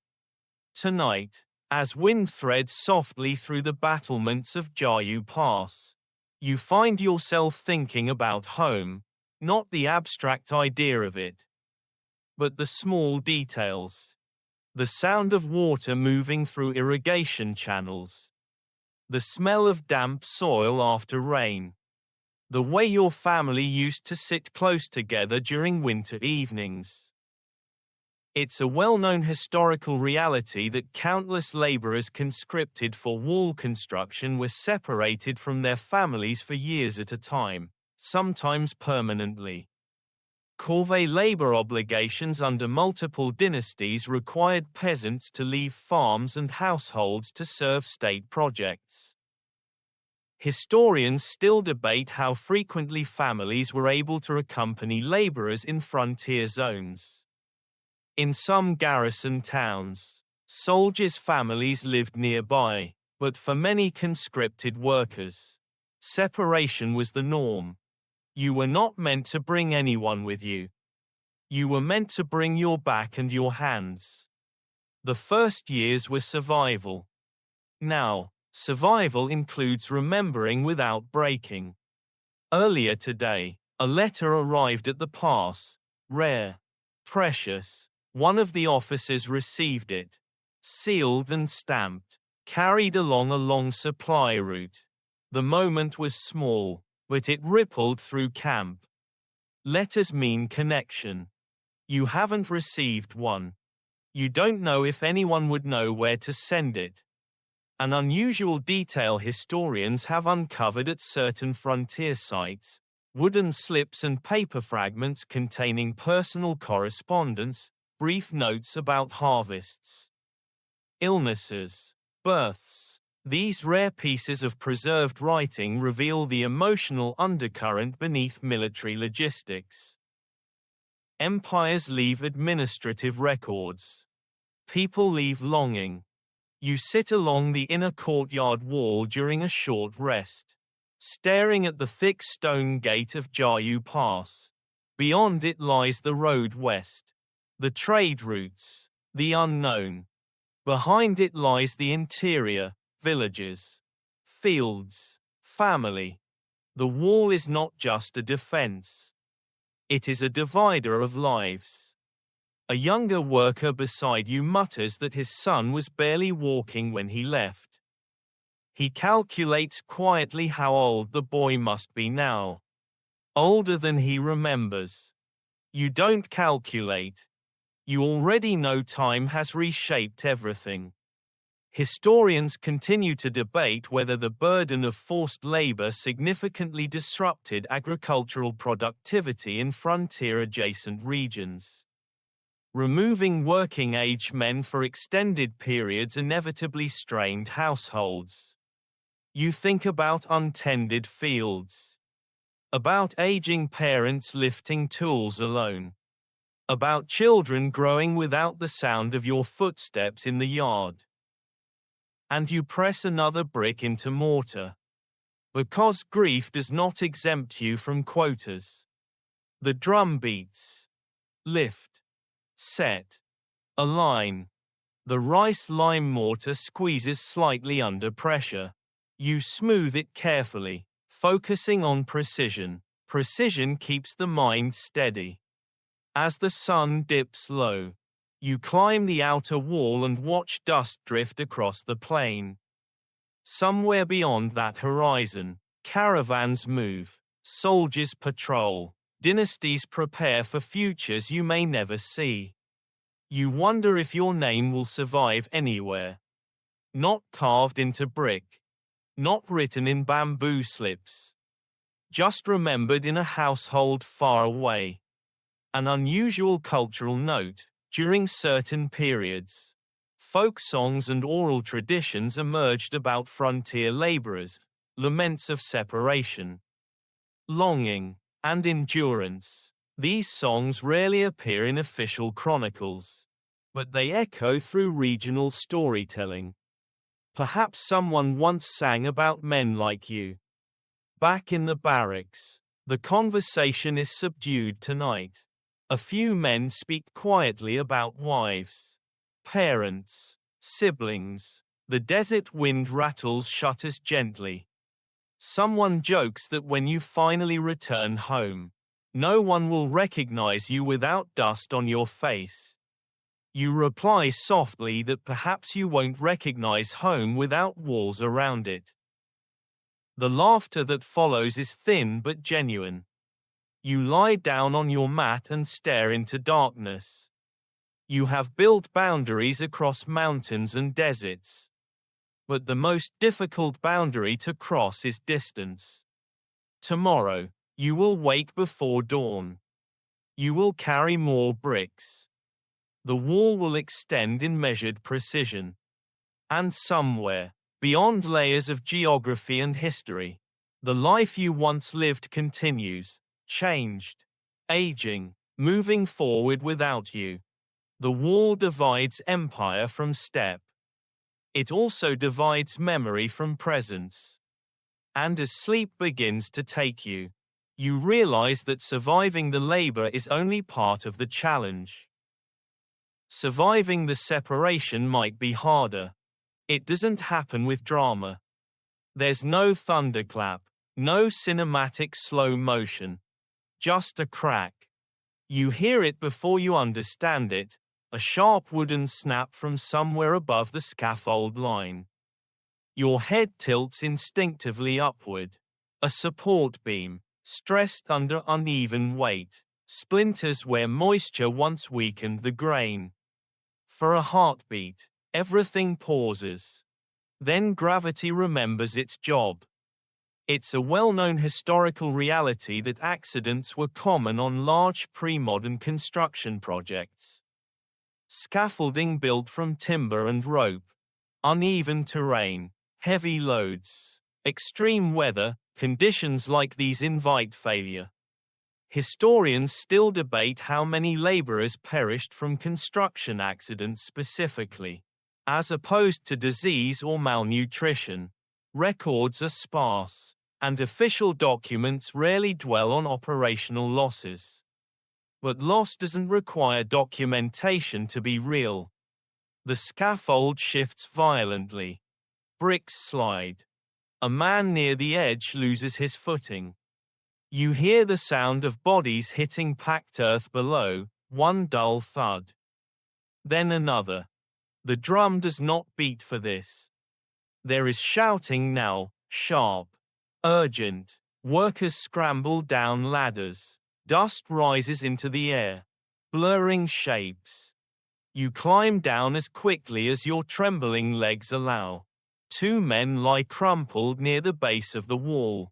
One groans faintly, the other does not move. An overseer kneels, checks breathing, checks pulse. His face tightens slightly. You've seen that look before. An unusual detail archaeologists sometimes observe at frontier sites. Evidence of hurried repairs around collapsed sections, irregular brick patterns. Mismatched mortar seams. Physical reminders that construction was not always smooth or controlled. You will be repairing this tomorrow. The injured man is carried toward the infirmary tent, a modest structure staffed by a healer who works mostly with herbs, poultices, and prayer. The other is covered with cloth. Work pauses only briefly. Then orders are given. Stabilize the remaining scaffold. Remove damaged beams. Resume controlled operations. The empire does not stop for one cracked plank. Historians continue to debate whether Ming labor conditions were significantly safer than earlier dynasties due to improved engineering and specialization. While materials improved, human vulnerability did not. Stone is stronger. Bodies are not. You pick up scattered bricks. Hands shaking slightly. The mortar bucket has tipped. Rice lime paste oozing into dust. You gather tools silently. No one speaks much. Accidents break rhythm in a way that sickness does not. Sickness creeps. Accidents strike. By midday, the broken scaffold has been dismantled. A new support beam is hauled into place. Its wood smells fresh, sharp. Lift. Brace. Secure. The work resumes. Your movements feel slightly more careful now. Every step measured, every weight tested before shifting. You glance occasionally toward the area where the covered body had lain earlier. It is empty now, removed quietly beyond the wall. Historians still debate whether families of deceased laborers were informed promptly, compensated, or simply left to wonder. Official records focus on completion rates, not condolences. You wonder who will hear about today's fall. Perhaps no one. Perhaps a distant village will simply experience silence where a man once stood. In the late afternoon, you climb the repaired scaffold slowly. Your grip tightens on each rung. The memory of the crack echoes faintly in your ears. Set. Align. Press. The mortar bonds brick to brick, indifferent to the cost. You think about how the wall's surface will show no sign of today's accident. The seam will be smooth, the parapet straight. Visitors centuries from now will see craftsmanship, not collapse. They will photograph the view. They will not know about the crack. As sunset approaches, the sky softens into warm tones. The wall glows faintly in fading light. It looks serene. You rest your palm against its surface and feel solid stone beneath your fingers. Strength. Durability. A movable appearance. And yet, you know how easily wood can snap. Back in the barracks, conversation is hushed. Someone mutters a brief prayer. Another stares at his hands for a long time. You lie down, staring into the dark. You have survived dynasties. You have endured hunger, cold, heat, separation. But today reminds you that survival is not guaranteed by experience. It can unravel in a single misstep. Tomorrow, the drum will beat again. The scaffold will hold, hopefully. The wall will rise another row. And you will climb, carefully, aware now that every brick rests not only on mortar, but on balance. And balance, like empires, is fragile. Grief travels differently than wind. Wind rushes, howls, pushes against your face. Grief moves slower. It settles into the cracks between bricks. It lingers in corners of the barracks long after the scaffold has been rebuilt. A few nights after the accident, someone begins telling a story. Not loudly, not officially, just softly, as men lie awake listening to desert winds scrape along Jiayu Pass.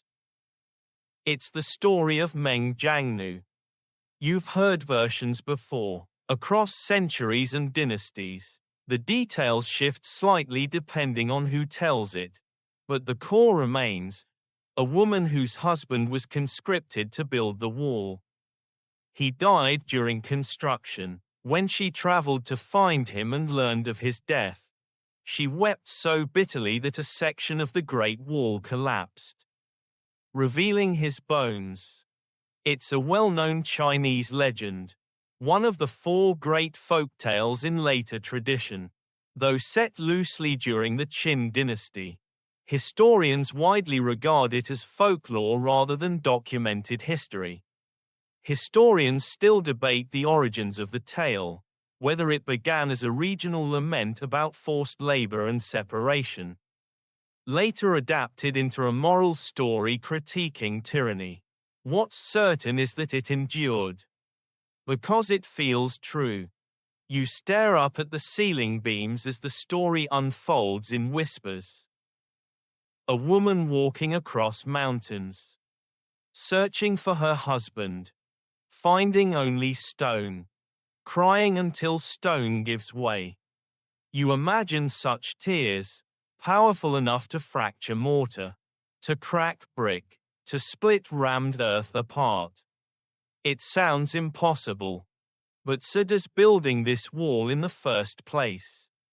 An unusual cultural detail, variations of the Meng Jiangnu legend emphasize themes of loyalty, devotion, and protest against oppressive authority.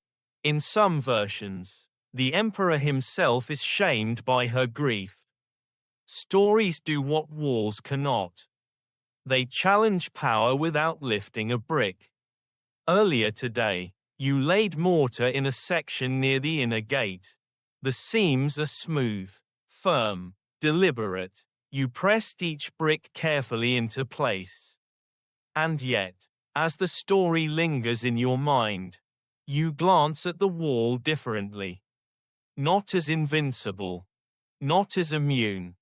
Historians continue to debate whether such folktales influenced popular perception of wall construction in later generations. Did they soften the image of the laborer? Did they preserve memory of sacrifice? Perhaps that is their purpose. The wall absorbs sweat. The story preserves sorrow. You remember the man who fell from the scaffold days ago. His name was spoken only briefly. No epic lament followed. No collapsing battlement marked his passing. But somewhere, someone might tell a story about him. Or at least remember. You climb the parapet at dusk and look along the ridge. The Ming brickwork glows under fading sunlight. Solid, precise, unmoved by human emotion. You press your hand against the stone and whisper, just quietly enough that no one hears, "Don't fall." You're not sure whether you're speaking to the wall or to yourself. A fellow worker beside you says, half smiling, "If crying could break this thing, we'd all be free by now." You laugh softly. He's not wrong. But the legend lingers. Back in the barracks, the story concludes. Meng Jiangnu gathers her husband's bones. Some versions say she throws herself into the sea. Others say she is honored for her loyalty. The details matter less than the feeling. Love versus empire. Grief versus stone. Historians still debate how much resistance to forced labor manifested openly in imperial China. Rebellions happened, yes, but small acts of endurance, stories, songs, shared memory, may have been quieter forms of defiance.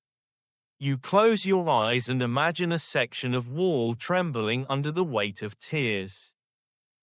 It doesn't move. But the idea comforts you.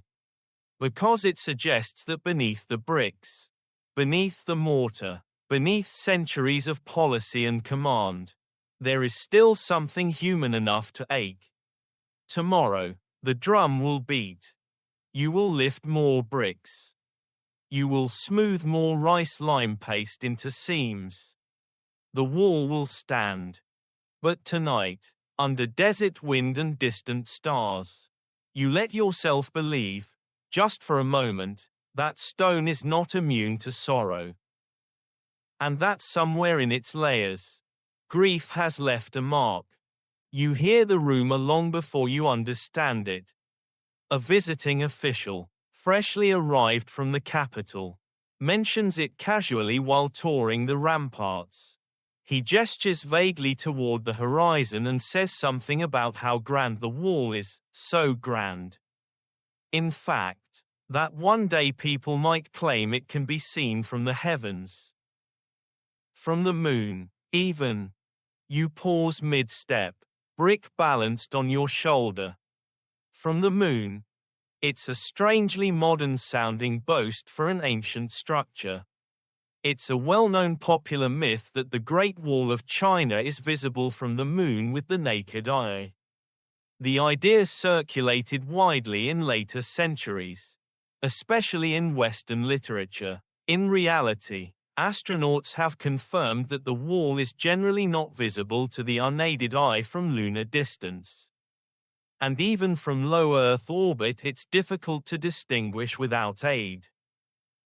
Historians still debate exactly when the myth began. Some trace it back to 18th or 19th century European writings, long before space travel proved or disproved it.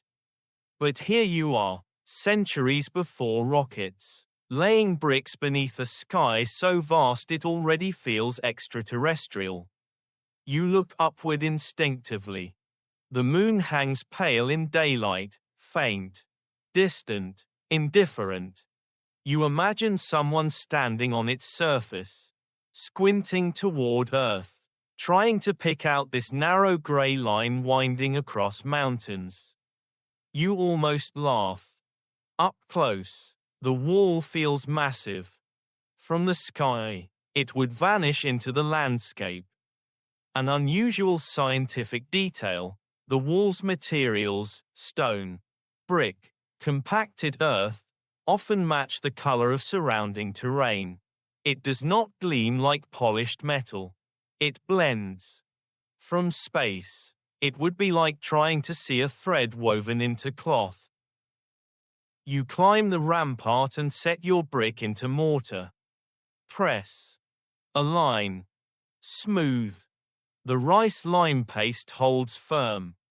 A younger worker jokes that if the wall truly were visible from the moon, perhaps the emperor would expect you to polish it daily.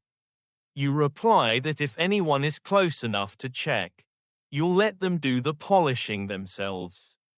The laughter that follows is brief but genuine. Historians continue to debate why the myth of lunar visibility persisted for so long. Perhaps people wanted the wall to feel cosmic, to symbolize human achievement on a planetary scale. There's something poetic in that. You stand on the parapet and scan the horizon. Mountains roll away in layered blue-gray waves. The wall curves along ridgelines, dipping and rising with terrain. From here, it feels enormous. But you know how many cracks hide in its seams. You know how often scaffolds snap. You know how much human fragility supports this so-called monument. The idea that it might be visible from the moon feels almost flattering. As though centuries of labor might be acknowledged by the sky itself. An unusual historical twist. During the Ming dynasty, the wall was sometimes referred to as Wanli Changcheng, the 10,000 li long wall. A li is an ancient Chinese unit of distance. The name itself emphasizes vastness, even if exact length varied across eras. 10,000 li sounds endless. But from above, even 10,000 li is a faint scar. As dusk falls, you watch the moon rise more clearly now. Silver against darkening sky, it illuminates the battlements softly, casting long shadows across stone. You imagine your brick, this single piece you set today, being part of a structure someone might claim can be seen from space. You smile faintly. If they only knew how close they'd have to stand to appreciate it. Back in the barracks, conversation drifts toward exaggerations. Someone claims the wall is the only human-made structure that can stop the wind. Another says it might hold back time itself. You shake your head. The wall does neither. Wind still blows. Time still passes. Historians still debate its true effectiveness across dynasties. You lie down and stare at the ceiling beams. The moonlight filters through a small window slit. You've built in sand that disappears into desert. You've built on mountains that cut the sky. You've stood at the sea where stone meets waves. Whether or not anyone on the moon can see this wall, you have seen it from every angle that matters. You've felt its weight. You've lifted its spine. And as sleep creeps in, you realize something quietly comforting. The wall does not need to be visible from the heavens to be monumental. It is monumental because of the hands that built it. And those hands, aching, cracked, persistent, are still here. At least for tonight, you begin to notice something else about walls. They don't just cost labor. They cost everything. It's easy, standing atop a completed Ming parapet, to admire the stonework, the crisp angles, the thick battlements, the careful drainage channels. It feels powerful, secure, intentional. But beneath the surface lies a different story. It's a well-known historical reality that large-scale wall construction and maintenance across dynasties demanded immense financial resources. The Ming dynasty, in particular, poured significant funds into fortifying the northern frontier after repeated Mongol incursions. Historians still debate how much these expenditures strained the imperial treasury.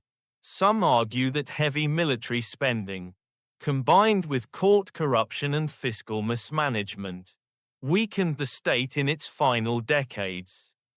Stone is expensive. Rice is expensive. Soldiers are expensive. And all of it must be paid for. You hear murmurs among officials more often now, complaints about tax shortfalls.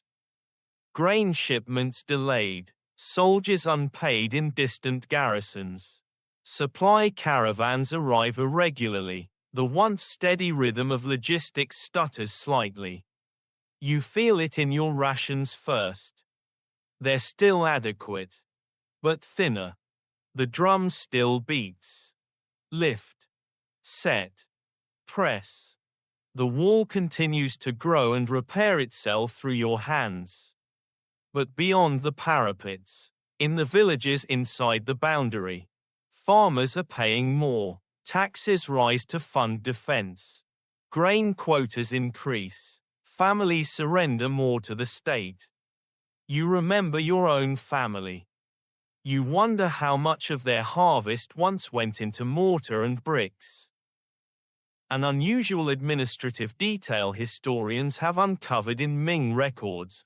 Certain frontier regions were granted tax exemptions to encourage settlement and agricultural production near the wall. Yet elsewhere, military demands consumed large portions of revenue. Balance is delicate. Empires often struggle to maintain it. You climb a tower overlooking rolling hills that stretch southward into cultivated land. From here, the farms look peaceful, small rectangles of green and brown stitched into the landscape. But you know how easily peace fractures under fiscal strain. Historians continue to debate whether the Ming wall building focus reflected strategic wisdom or defensive overcommitment. Investing heavily in static fortifications may have strengthened some sectors while leaving others vulnerable. You think about that as you smooth mortar along a seam. A wall can be strong in one place and weak in another. Just like a dynasty. In the afternoon, you assist in reinforcing a section that suffered erosion after heavy rain. Even brick requires maintenance. Mortar must be reapplied. Cracks must be filled. You scrape away loose fragments and press fresh paste into the gaps. The metaphor feels almost too obvious. Cracks form. Resources are poured in. For a while, stability returns. Until the next storm. A fellow worker mutters that if the empire keeps spending like this, they'll have to build a wall around the treasury too. You reply that at least bricks don't ask for wages. The laughter is thin. You've lived long enough to see patterns. Qin built grandly and fell swiftly. Sui strained under ambition. Now Ming stands tall, but whispers grow louder. It's a well-known historical outcome that by the early 17th century, the Ming dynasty faced internal rebellion, economic crisis, and external pressure from Manchu forces to the northeast. Historians still debate which factor proved decisive: the peasant uprisings led by Li Zicheng, fiscal collapse, or military setbacks. But few argue that the wall alone could save the dynasty. Walls cannot fix empty coffers. They cannot fill granaries. They cannot guarantee loyalty. You look north again, the horizon remains quiet. The wall stands solid beneath your feet. And yet you feel something shifting, not in stone, but in atmosphere. Back in the barracks, talk drifts toward rumors of unrest further south. Bandits, tax protests, officials replaced unexpectedly. You lie on your mat and stare into darkness. You have helped build one of the most formidable fortifications in history. You have shaped mountains into barriers. And still, you know the greatest threats rarely come only from beyond the wall. They rise from within. Tomorrow, you will lift more bricks. The dragon will continue to stretch across ridges and plains. But beneath its spine, the empire it protects feels tired. And tired things, no matter how magnificent, are vulnerable. You feel it before you see it. The air changes. Not wind, not weather, something heavier, urgent, messy. Rumors arrive first, tumbling over one another in fragmented whispers. Rebellion in the capital. The emperor dead. Beijing fallen to insurgent forces led by a man named Li Zicheng. It's a well-known historical fact that in 1644, rebel leader Li Zicheng captured Beijing, effectively ending the Ming dynasty's hold on the capital. The last Ming emperor, the Chongzhen emperor, took his own life as the city fell.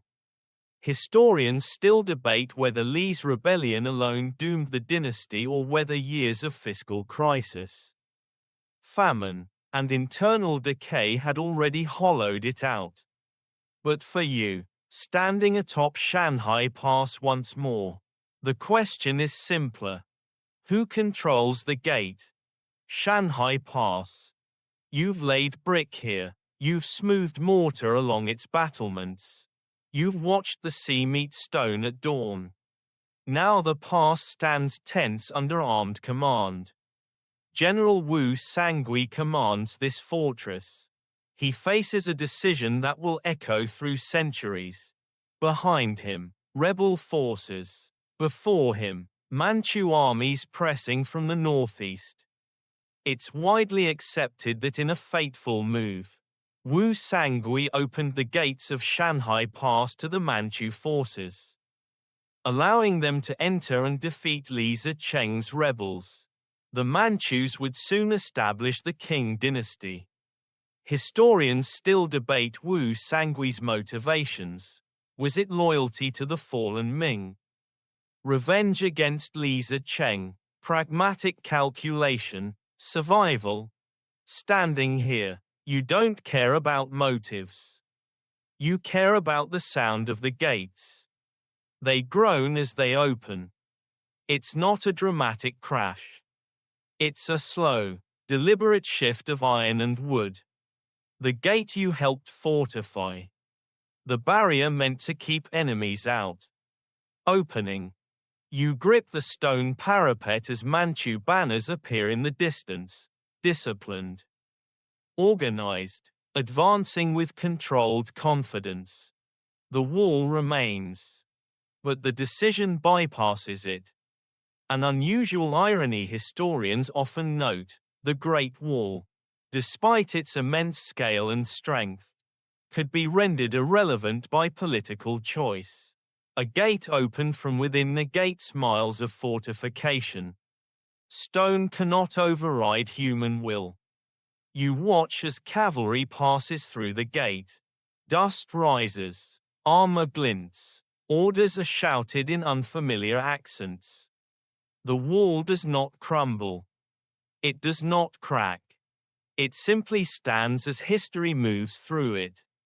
You feel something inside you shift. You have survived Qin tyranny, Han diplomacy, Sui overreach. Tang quiet. Ming ambition. And now you witness the moment the wall, this dragon of brick and earth, fails not through siege, but through strategy.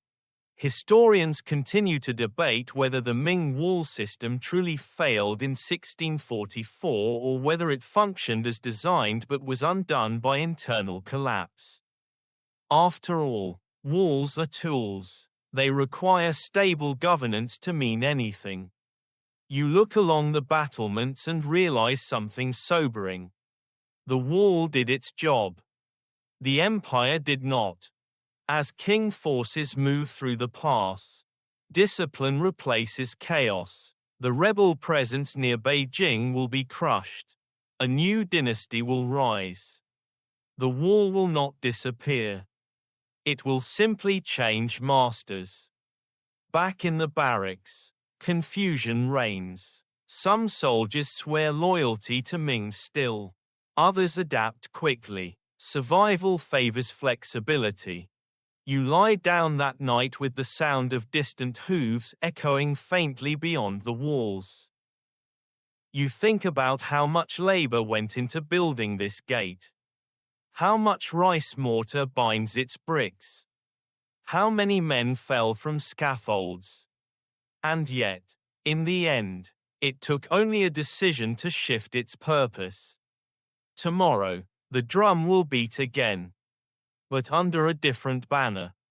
The dragon remains. Its spine intact.